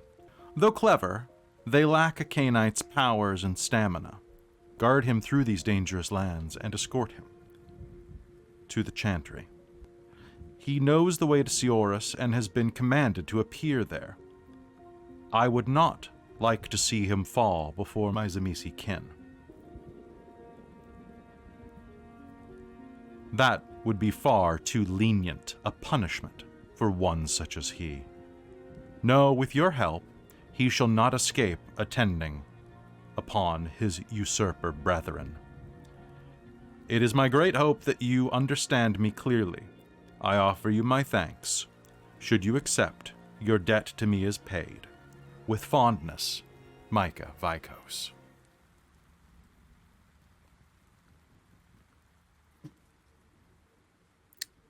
I was not expecting your sire to be fond of any of the usurpers. I mean, neither. It seems that he isn't. Kelly, Yes. what do we know about Sioris and Micah Vikos? Or not Micah Vikos, Goratrix. I would like an intelligence and politics roll. Awesome. Can I do a cult with my specialty? Or not my specialty, but my merit that gives me an extra die for vampire history? I'll allow it at a higher difficulty. Yeah, sure. Everybody, roll me a difficulty 8, except for Jen, roll me a difficulty 9. I'm not sure how much of my ideas for the explanation for all of the backstory went through, but if it went as I suggested it, I might have some history with some of this stuff. Mm-hmm. Okay. Give it to me at 7. For you. 7? Okay, that'll be 2 then. Okay. On Watch. 5 dice, I rolled 3 7s, an 8, and a 9. So Wow. Meanwhile, yeah, I rolled 1, 5, 6, 6. So botch. Okay. You have never heard of this man before, Tereza. The fact that Chantries, Goratrix, what is this? Nothing of your matter. Bastien, did you manage to roll anything? I do not have politics. Okay, and you're not rolling on a call. Perfect. Okay, so, Alëna, you will know that there is rumored to be a powerful wizard's fortress, a chantry, somewhere in the Transylvanian Alps. You also know that it is hidden from natural perceptions by wizardly magic. And that probably pisses you off. Whereas Rainald, you know that Seoris is a potent and powerful Tremere chantry. And you've heard rumor with how many successes? 2. You've heard rumor that that a number of very high-ranking Tremere gather there. However, what you know is about Goratrix himself. What Micah Vikos is asking is that you deliver a Methuselah.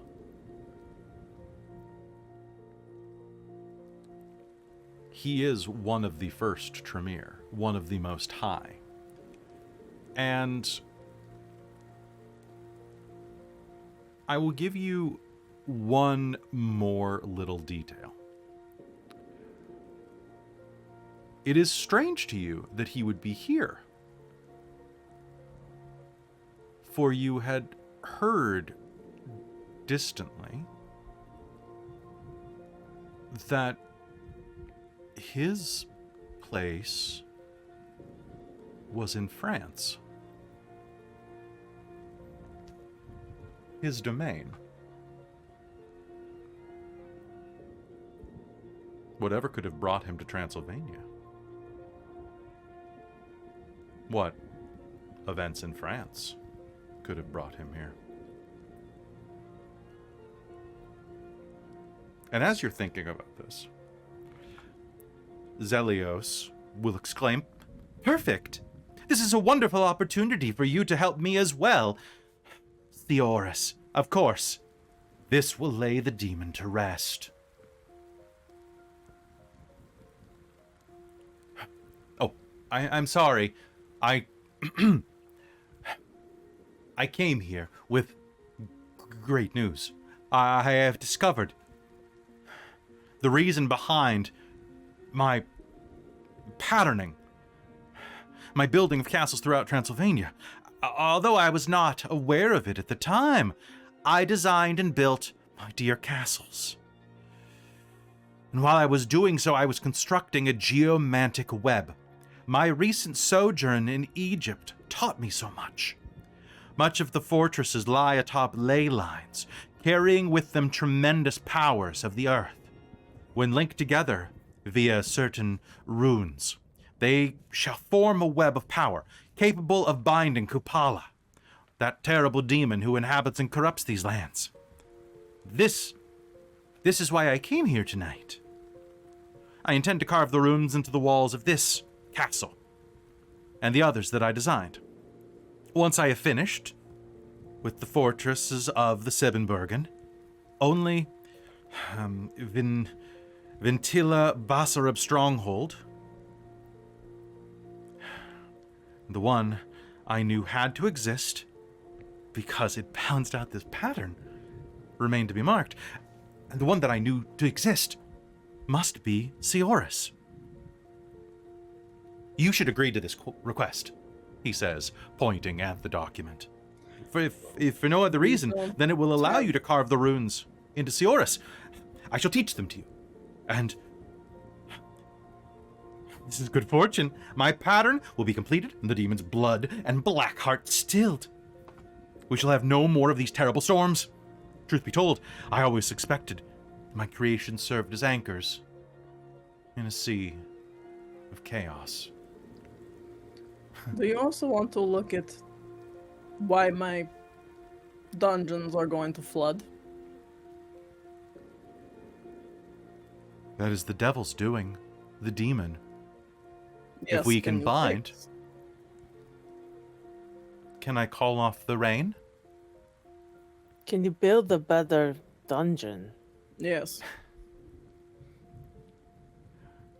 I can help shore up your foundations, but To just in the city where I studied, they had like old, ancient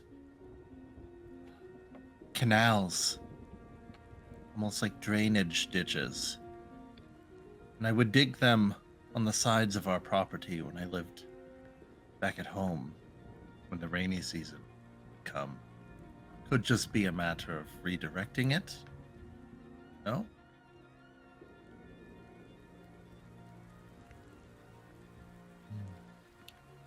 perhaps I would have to study the drainage, and I would have to see the damage that these floods have caused. How But it about you teach me the runes, and we can go over that, and then while we are on this trip to which I don't think any of us can rightly refuse, you take care of the situation here at Tereza's fortress, and make I sure shouldn't that have to stay the entire time. No, once I assess the damage and see what can be fixed, it should you'll- be easy enough to have your workmen do it, up You- to my standards. you'll want to make sure that we are successful. Would you The not? rest of the Sevenbergen need to be inscribed accordingly as well. I see. But you are very capable, and I will trust you. Much like I expect that you would not think that the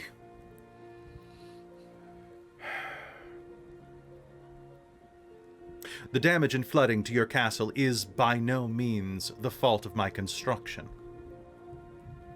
Aberrant weather patterns brought upon by a demon are not my fault, Lady Dinescu.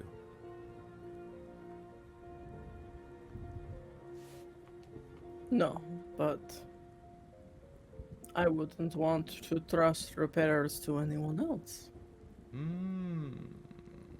Understood. I will take care of that henceforth. However, the runes first. Do you have a Yes. wall where I may carve these runes to fortify the need- ley lines? Does it need to be in any specific location? Anywhere of inside of the behavior? foundation should be fine, but it needs to be somewhere where they will not be disturbed. I think if you What- come down to the dungeons, No. No, if you're saying there's water damage down there, then there's a chance of shifting in the foundation. If a brick or a piece of mortar were to interrupt one of the runes, it would become worthless. This should be on the main floor. It would. So any kind of disruption to the runes would break the Could. hold. Could. It could. It could weaken it. why don't you put it in my room? No one Then will please, disturb Lady it. Dinescu, take me to your chambers.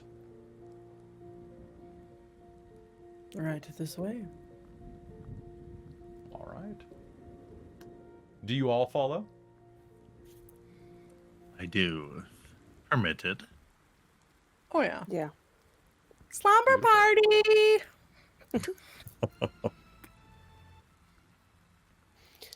As you are led up to Tereza's chamber. Now, is your chamber up or down? Or at the back? I think it's at the back. I don't think it's up because sun. So I think probably on like a north. But then how can a vampire hunter dramatically shift the curtains and Die, monster! You Yeah. are not of this world. It's almost like I've been working to avoid that. Oh. Yeah, I know. All right. So, heading into your bedchamber, your sleeping chamber, it is a windowless room, Yes. aside from perhaps a secret passageway that was built by Zelios. Mm-hmm. You take him into it. Do you want to describe it for me? Yeah, because they didn't really have super opulent bedrooms in that time period yet. We haven't quite got to the like gothic bedroom that I'm picturing in my head as end goals for Tereza. Pioneer, new frontier. Tell us Yeah. anyway. Yeah, describe the room. She's a trendsetter. She's a trendsetter. I think the room's fairly large and open. There's like stonework, but there's more tapestries depicting either random pretty ones that caught her eye, or you will see that there is one actually she got specifically crafted that actually has like the skyline of where the Tahuta passes and where the start of their tower was building there. So you'll see that she actually is kind of to commemorate their time there together. She has that crafted there. Other than that, you see There. He points at the tapestry. what? Behind there. It would be safe and hidden there. That works. Have your servants move the tapestry, and I will begin my labors.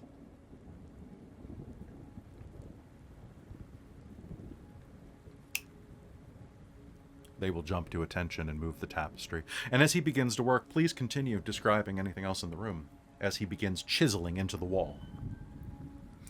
Other than that, it's not quite like not getting into the four-poster bed, but there's a bed with that Tereza sleeps on. Underneath it, if you were to like go under the bed, you would see a few handfuls of dirt under there. Because I have to sleep with my dirt. Because I love my dirt. And yeah, other than that, there's a quite vast closet, lots of jewelry on display for her to choose from, clothing, accessories, headdresses, garments, coats, furs, silks. Just, she looks like she's definitely come into she's definitely living her opulent lifestyle. He begins carving. And despite being a slight man, his chisel blows are precise and cut into the stone as if it were made of soft clay. His frail arms move with precision and a strength that could easily shatter bones. And slowly, he begins to carve the symbols. Well, rapidly compared to what a normal man would do. As you watch, the symbols begin to take shape, and everyone here who gazed upon them will recognize that they greatly resemble the cuneiform on the clay tablets that you found inside of the ruins at the Tahuta Pass. If you... now, I know you kept the translation disc somewhere. Who kept that? Was it Rainald or Bastien? I think Rainald would have. I mean, Bastien could have very easily stolen it from him. We had... I mean, that's... Woody... I did try and make a copy of it as a backup. Would you have? Yeah, you could easily make copies of it. Would you have a copy on you, Bastien? I think when... we had worked on it together. Mm-hmm. Yeah, so on the very least, would have scribed some copies, yeah. Make me an intelligence and occult roll then. Ooh. Thorough count? Sure. Yeah. What are we looking for? 6s? Let's go 7s. 7s. Holding. 3. Ooh. Oh, 4. Oh, I don't have an excellency. Excellency. Whoops. An excellency. Specialty. Your Excellency. Rolled 2 10s, but they're nothing. They're I'm nothing. not intelligent enough to be special. Nothing. All right. So what is your total successes, Bastien? 4. 4 and 3? You'll basically get about the same thing.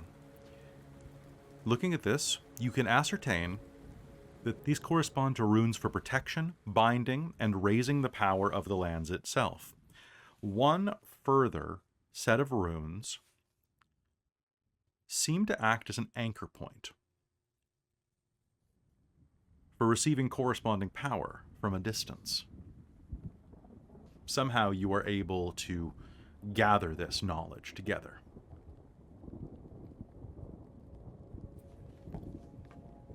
These are legit, but somehow they call back to that ancient writing that you found.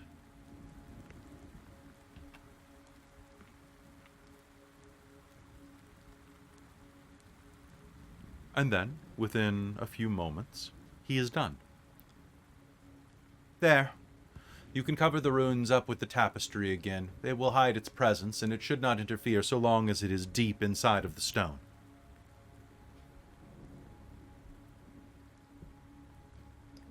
You make quick work. How? Where was it that you said you learned these runes? Some of them I learned during my recent time in Egypt. I'm going to try and point them out. This one here is for protection, is it not? And then this one, and just try and explain them so that everyone can see at least my Rainald's understanding of them. And then finally, the anchor point. Yes, that ties it all together. How did you learn this? I have been studying geomancy for quite some time. It is a passion of mine. I feel that I have been brought to it by revelation. I originally... When this is all said and done, I would very much like to learn more from you, if time permits. Yes, I imagine I could teach you some things, Lord Rainald.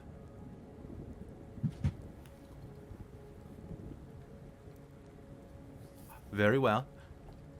This is set.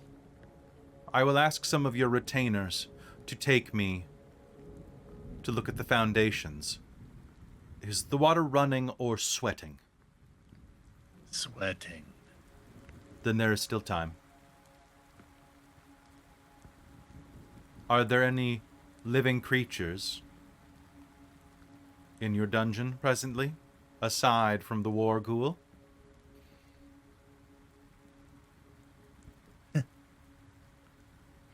Depends on what you call living. I was Then going you to should say not be worried. anymore, but I can't speak to what Tereza has done now. I mean, you saw the viscera, the wall eyes. Ah, the blinking wall. Have you grown it? I have. Most disturbing. Thank you. Still, it is one way to deal with rapists and thieves. It's true. I'm off. And he will brusquely leave the room. On that note, leaving his words to linger behind him like a cloud of dust. And you are all in Tereza's chamber. What do you do? Maybe this is how we can stop the demon. Should we consult with Octavio about this, or keep this to This ourselves? merely contains the demon. Yes. Would that not be halting it? Providing time for a Depends more how- permanent solution? Yeah, yes, that is. This is more of a time delay. I've memorized these runes. If they are the same on every castle or keep, then I can recreate them. With Rainald's strong, discerning, dexterous hand, of course. I do not see a reason why it would not harm. To inscribe these runes, we need to go to the Chantry anyway, on Vikos's wishes.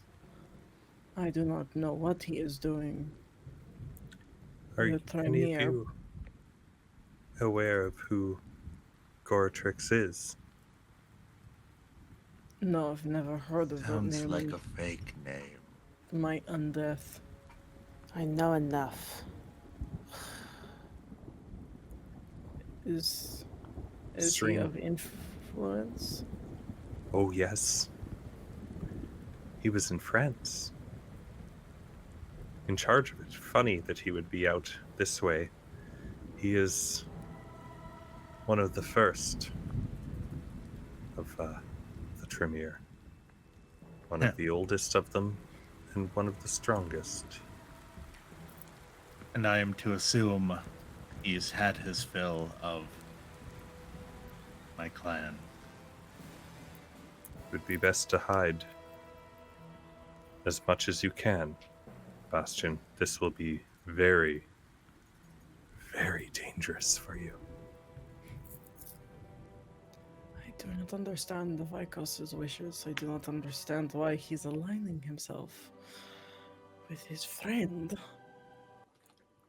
of the betrayers, but I do not see any reason or any not reason. There's lots of reasons not to, Yes. but I do not see any reason any way we cannot acquiesce to his request. He is smart enough to know that all of his clan would nothing more than to see him caught. For the record, I don't have to do anything. But I will. Apologies. Anyone who wants to can make me a wits and politics roll. Who has it? To try to get a hint of what type of motions could be set in place. Do I get any sort of has Micah let any sort of whiff of like and me knowing him and him being my sire? Do I get any sort of? I will give you some difficulty? special info if you succeed.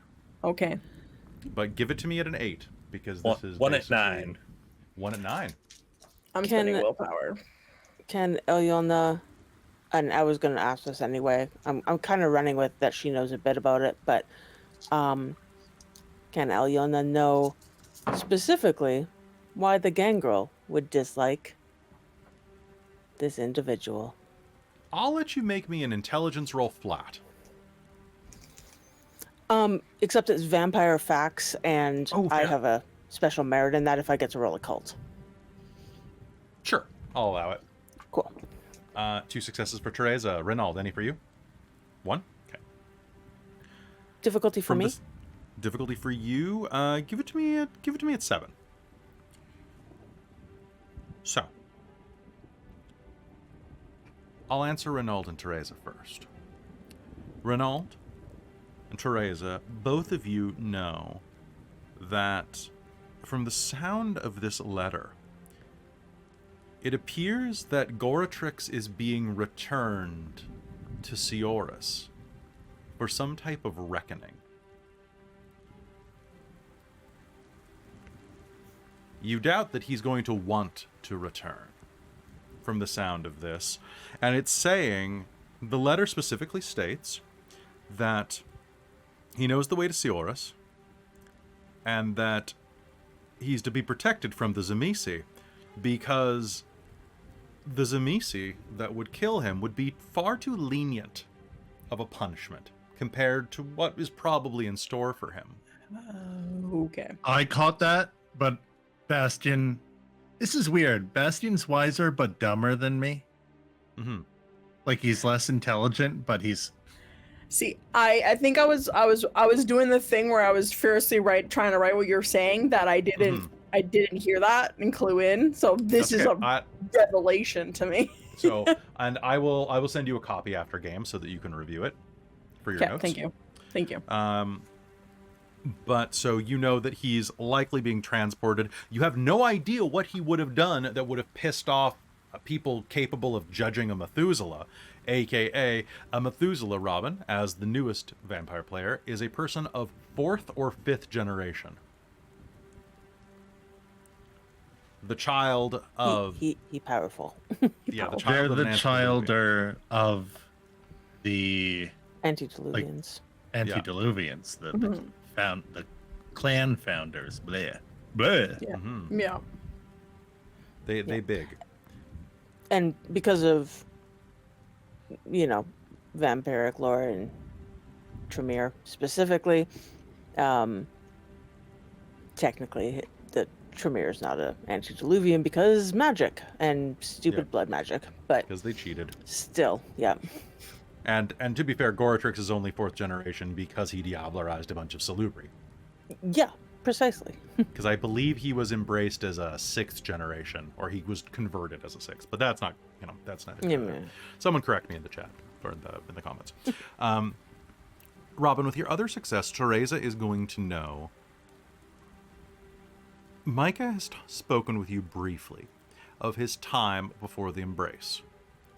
He was a precocious child with a natural talent for sorcery. And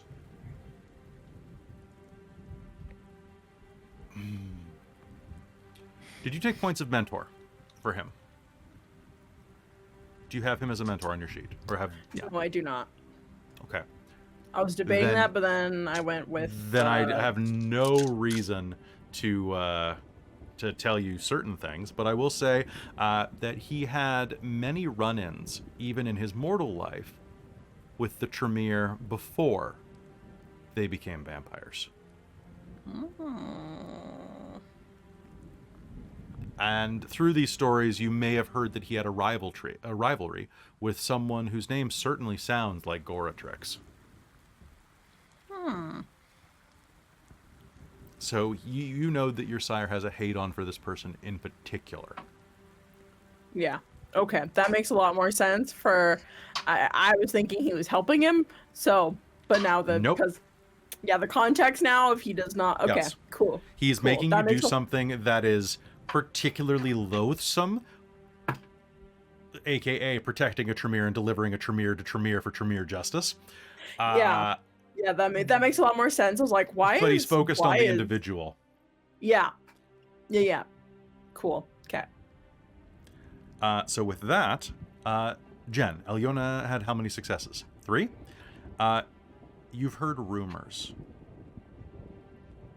that Gangrel and Nosferatu, and maybe even other clans, have been stolen or murdered en masse by the Tremere. They are taken, and they do not return. What becomes of them? Some say that the Tremere merely kill them. Others say that they add them to their power through diablerie or strange blood magics, but others say that they are used as fodder to create servants similarly to how Tereza does, save through magic. And with 3 successes, the name Goratrix is one that you've heard in rumor.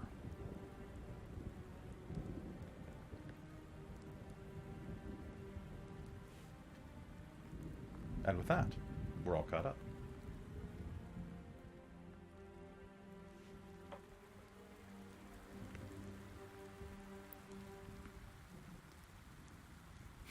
What do you do? Well,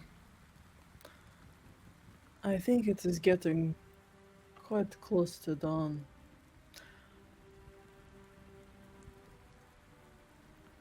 But I think we need to make our way to the Alps. Do any of you... I am more than happy to start from our location, but do any of you need to stop at your homes to collect belongings and such?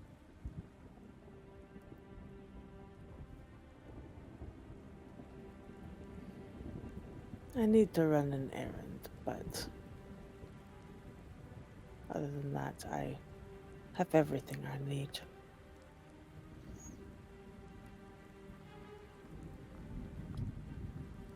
The sooner we get this done, the better.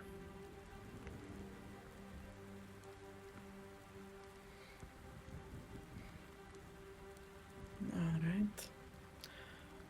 Well, we're going to help bind a demon, stop a demon, and also get back at some revenge for my sire, getting just a little bit of satisfaction of delivering a rival to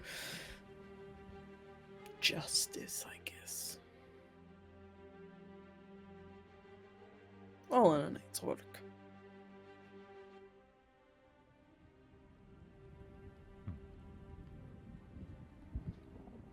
Fantastic. Do you have places for your guests to sleep for the night? Of Or are course. they okay. Nope, Tereza will have windowless rooms. Would have had that installed and boarded up for her So not compatriots. particularly large, but you know. Like No. tents? We're thinking like, you know, like border room size kind of, you know, twin So- bed. Fair. So as you sleep, you are going to, for one, everybody spend a point of blood from sleeping. And Alëna still sleeps outside in the earth, so sounds good. she was going to go down to the dungeon, and then she's like, "Nope, it's wet. I'm not." There's a courtyard. There's like an inner courtyard, so you're not like Yeah. out on the street. Tereza would have had a, like, you know, little Alëna sleeping place Little- made little for garden. you. We've garden box. conversed over the years. You know what she's still doing. Yeah, you probably will actually find a small shrine out there Yay. that looks like it's been used. As you sleep, Bastien, you will let your mind drift. And as the death sleep takes you, Bastien, you are going to hear the sound of dripping. It's blood, dripping from a long stalk, long root that is buried in the heart of a man lying in a box. The blood drips, drips, drips beyond the reach of the root. The man is wearing a mask with fangs, carved into it with ivory like the tusks of an elephant. And nearby, you will see a pair of shades. Men with the skin of onyx and obsidian, who loom over the body of the paralyzed, staked man.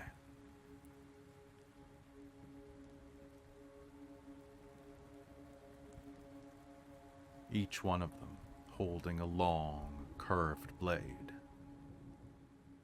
like the kind that you saw during your adventures in the East. They smile sharply, with wicked teeth breaking the darkness of their flesh.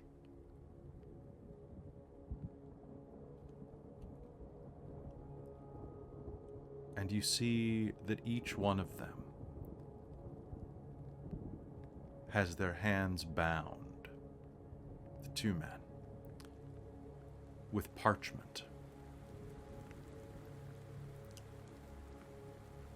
as if manacled. And as they turn and smile at you, the words on the parchment bleed away, and the paper burns to ash, freeing them from what seems some type of contract. And that is what you're going to gain from the night.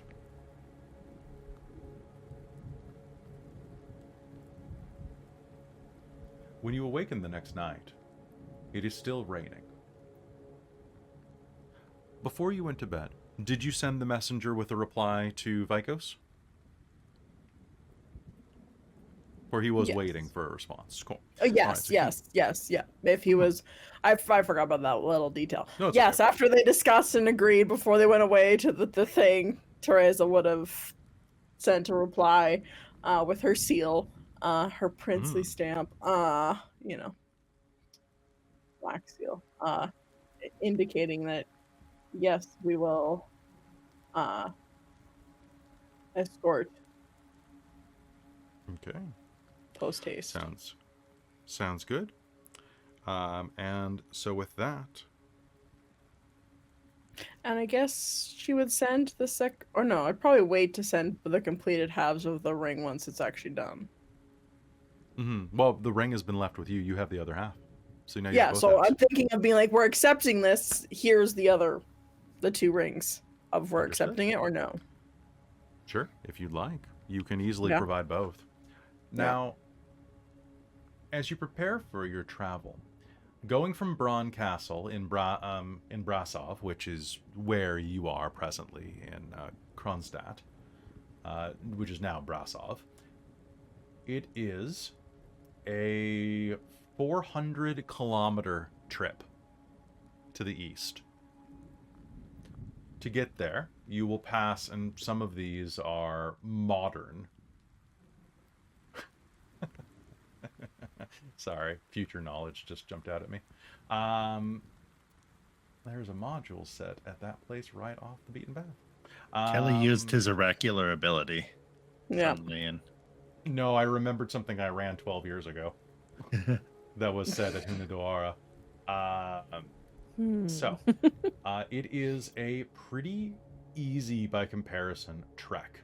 The roads are going to be shit right now, but you will have to go through what is known as Sibiu, Sibau, I don't actually know how it's pronounced, past Deva, and then further on to Timisoara itself, which is nestled 400 kilometers to the east.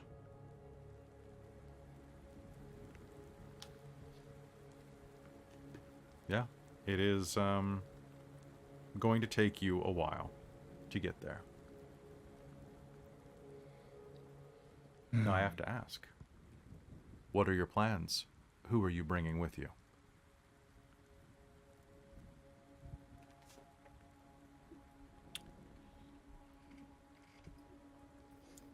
At least part of the way, we'll want to bring Carl. As we get closer, might be better not to But Okay, so bringing Carl. You will need probably bodyguards and retainers to travel with you. You need Yep. someone to drive. So, Carl is going. Is Lena going?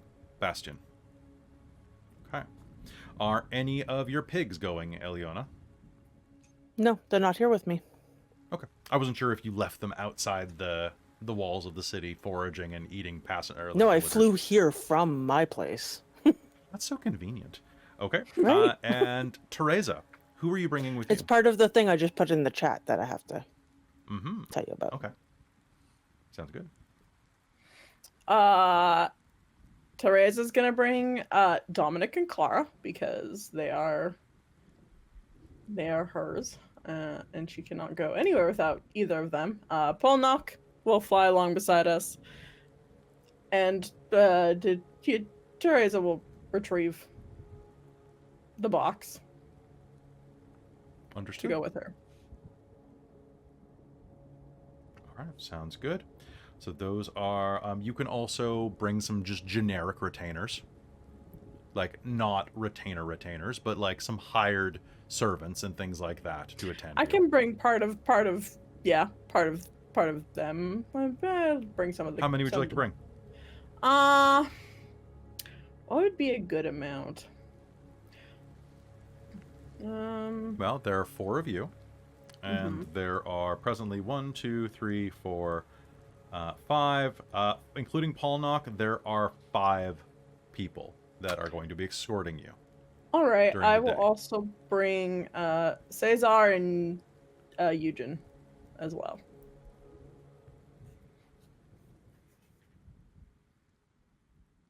Okay, that's 7 to guard 4. That's a pretty good odds. Perfect. All right. As you begin to gather your things to prepare for the journey, Alëna, you have an errand to run. I do. What do you do? First, I am going to borrow some parchment and write some very short, rudimentary notes with my little bit of writing ability that I have. Okay, I mean, I'm literate now, but that doesn't mean I know big words. So, fair. one of those, I am going to go out and find me a, like, call a crow or some sort of other bird to me that they can deliver that note. Okay. And that note is going back to, and I've just been thinking about this. So if you want me to spend experience points for it, I can. But I was thinking that I probably have some, like, potentially someone who like watches my witch's shop, etc. while I'm sleeping during the day, who also, when I go like traveling about, can take care of the pigs. Okay. At the very least, like, make sure they don't kill everyone. Rabbit I don't really oversight. I don't really have any plans for this person other than that, so I don't know if you want me to spend experience on it. But I'm sending a note to said person to basically be like, back soon. Going on a trip, back soon. Okay. Just to make sure that the pigs are taken care of, because they're important to her. The other note, I am going to change into a bird. I'll spend the blood for it. And I'm also going to find some, like, rare herbs in the area. Rare Okay. plants. Things that an herbalist might appreciate. Sure. And I'm going to take those plus the note, and I'm going to fly back to the woman who shooed me away. Okay. And before I get to, like, the area where I got caught, I'm going to hang out wait till she comes out and notices me, and then drop those off for her. It takes not terribly much time at all. You stand atop a signpost, a road post in the street. And after but a few moments, her door opens, a bit of hearthlight spilling out into the rainy street. She wanders out holding that woven broom, looks around for a moment, but then almost immediately locks eyes on your location in spite of the darkness.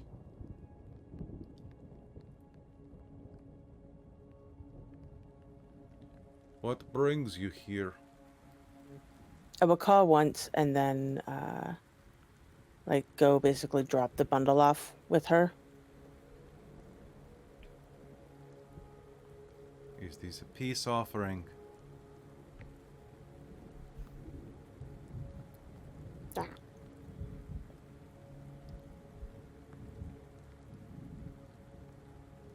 Vampire, I have no problem with what you do, so long as it is not in my community. We are already the victim of many who would devour us.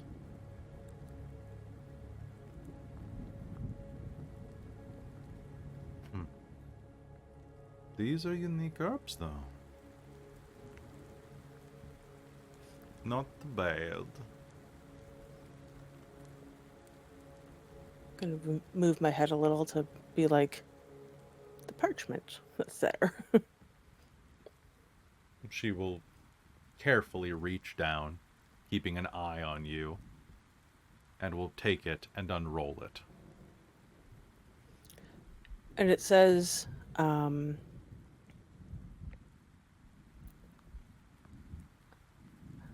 I didn't think of the wording before I did this.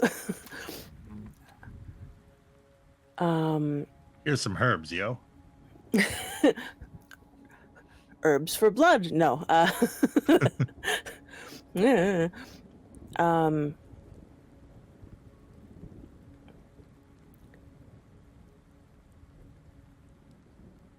I wish to talk. I mean you no harm. Truce. I have an offer.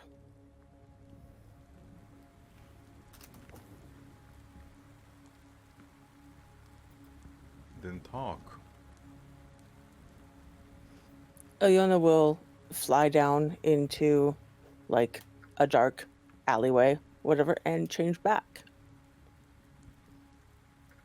Before coming out more into her line of sight. I will keep my distance, but I want to be close enough that I'm not, yelling weird stuff at her. Hey, I'm a vampire. You're a mage. Let's talk.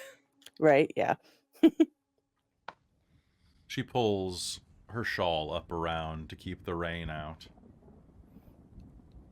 So, this is what you look like when you are not fine and feathered. Tis.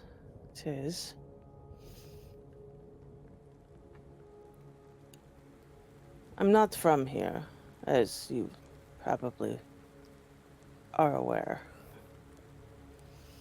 No But- shit.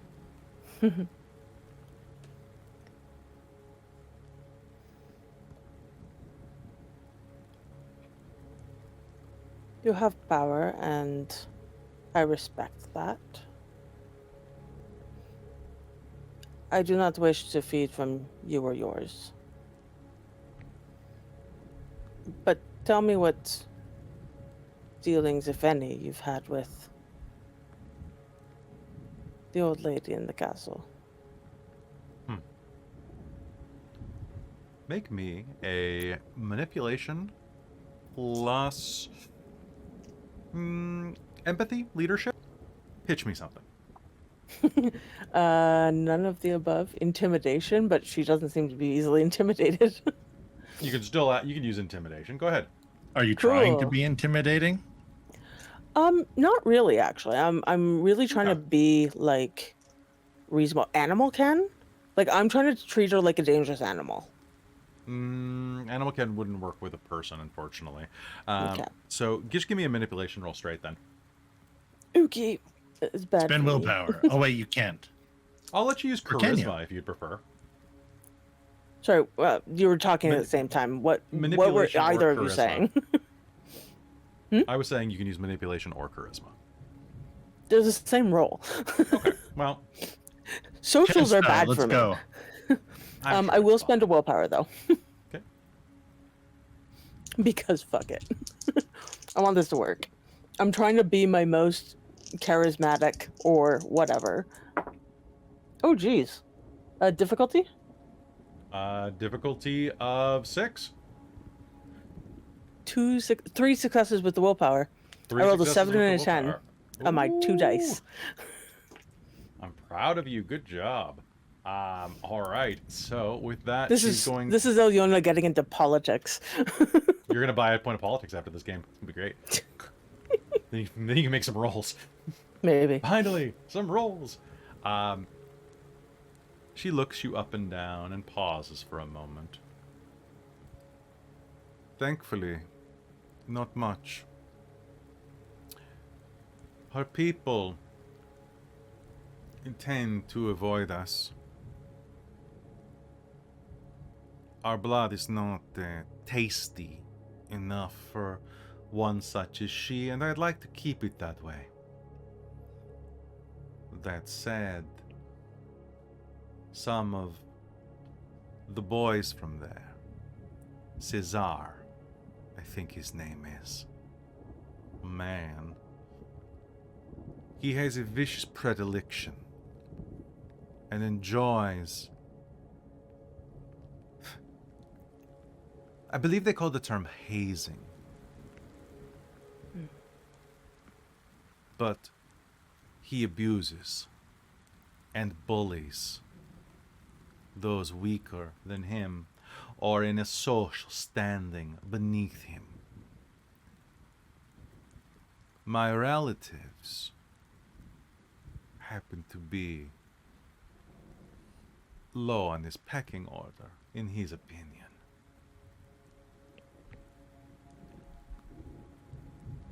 I had intended to deal with it myself, but if you are friends with the woman in the castle, perhaps convince her to keep a tighter leash on that one.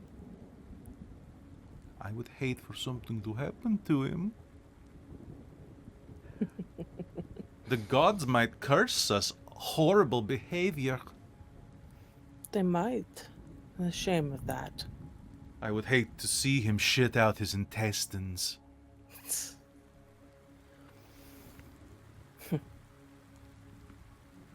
Or turn his blood to piss. They do not like when that happens. It's probably pretty unpleasant. What is your name? Pagan Alëna. bloodsucker. Ah, Alëna. I am Regeda. And that is the name that I will give you. Of course. You just seek information about the woman? I seek a trade of sorts. I can provide you with things you might need. Say, more herbs or rare things from further afield that maybe you are able to go. What simple things that you would like. And I just want you to keep an eye on the house there. Not interfere in any way. Just let me know if anything happens before I come back. Or when I come back. You wish for me to watch for things. Why, are there going to be more bloodsuckers like you coming through here? Hopefully not. But I'd like to know if there are. Honestly, if I must be candid with you, Alëna, I would rather have your kind than the furry ones. Hmm. They smell horrible, make such a mess, and they're bad-tempered. Yes, they make Mercurial. quite the mess when they die. Good. At least you only want a couple of things. You want blood and you want power. You generally don't try to mate. You generally Yes. don't eat people whole. No. It's bad for the digestion.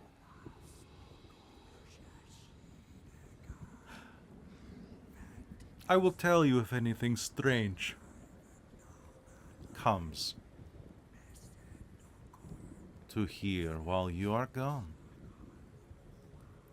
Brasov is a peaceful place. Usually. However, you will take care of this bully. I will take care of him. Hmm. One way or another. Can you do me a favor? I need you to make me a wits and empathy roll. Cool. We're going with wits. Okay. Many wits. 6. Give me at 6. That is 2 successes. She got 1 to hide this because of ones. Oh. There's a twitch at the corner of her eye as you say that, as you agree to the terms. Mhm. There is something she is holding back about this man that has gotten under her skin. Okay. You could try to push further if you'd like. You think that this is particularly, this is curious to you, I will say. Okay. It would help me if you were honest. Completely.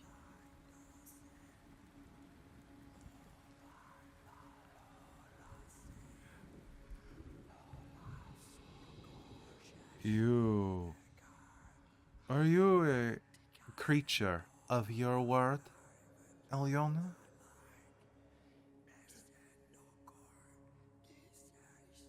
Yes.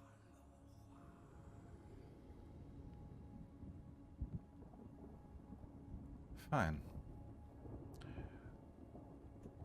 Whatever I tell you next, you will not allow the old woman to act upon it.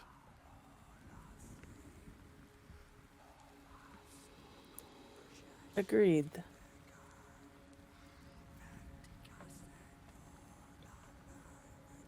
This man does not just have a predilection for violence.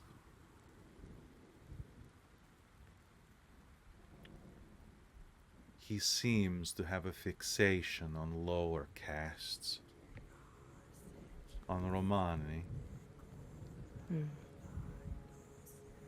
Perhaps we are pretty to him.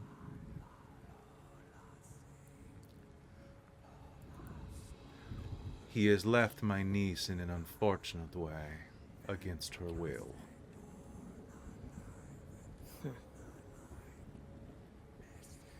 I wish to see him punished for this.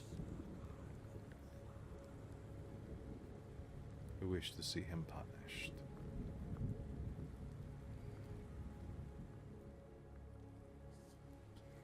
So mote it be. Then we are in agreement. And you will keep the old woman, away from my niece and the quickened child. I will. Good. Have a wonderful time on your journey, wherever that will take you.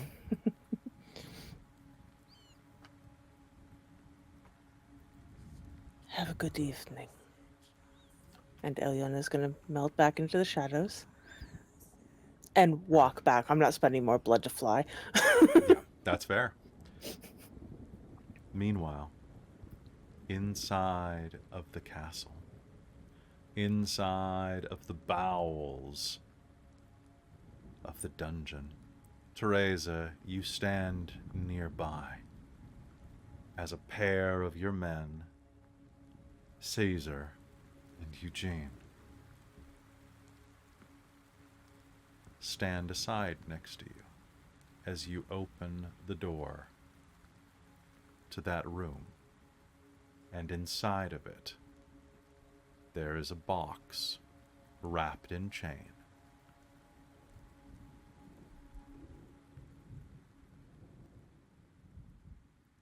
I will help you bring this upstairs as soon as you are ready, grandmother, Caesar will say. Thank you.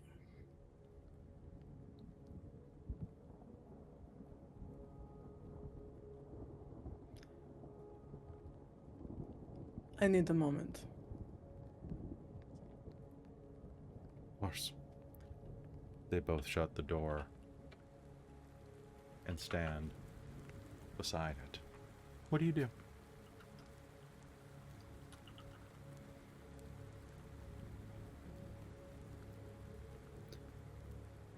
Tereza is going to just walk over to the box and she's going to take a key that is hidden in her locket. Might I offer another suggestion? Would it be hidden in your locket, or would it be hidden in you? Oh, yeah, that's very good. Yep. You gotta when you play Zamisi, you gotta swing for the field. Yeah, you're right. So yeah, she'll plunge a hand into her chest.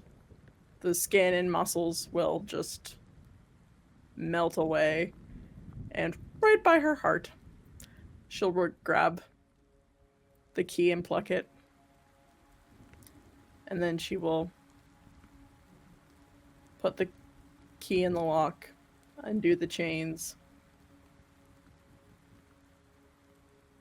and then just kind of trace a hand around the lid of the box. And she's just going to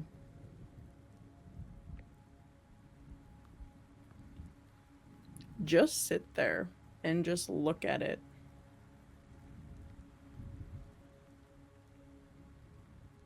And as the camera focuses down, we see the old, withered hand of Tereza running her long, wrinkled fingertips across the wood. It is a silent, gentle scene that is broken suddenly by the sound of something hitting the inside of the box. And I think that's what we're going to call game for the night.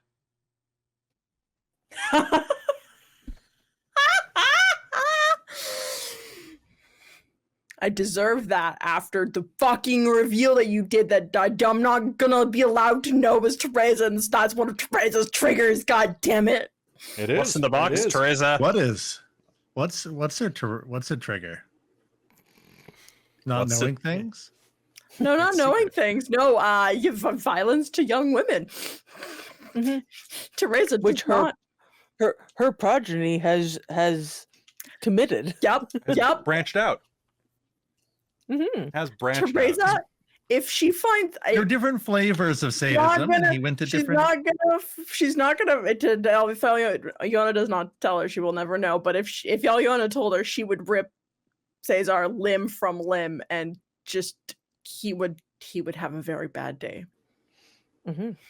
He got better. Yeah. She'd put him back together, rip him apart for eternity.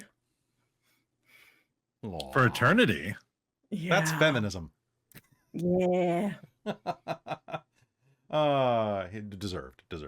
Hey folks, thank you for tuning into this episode. I'm really, really glad that we got to spend this time together.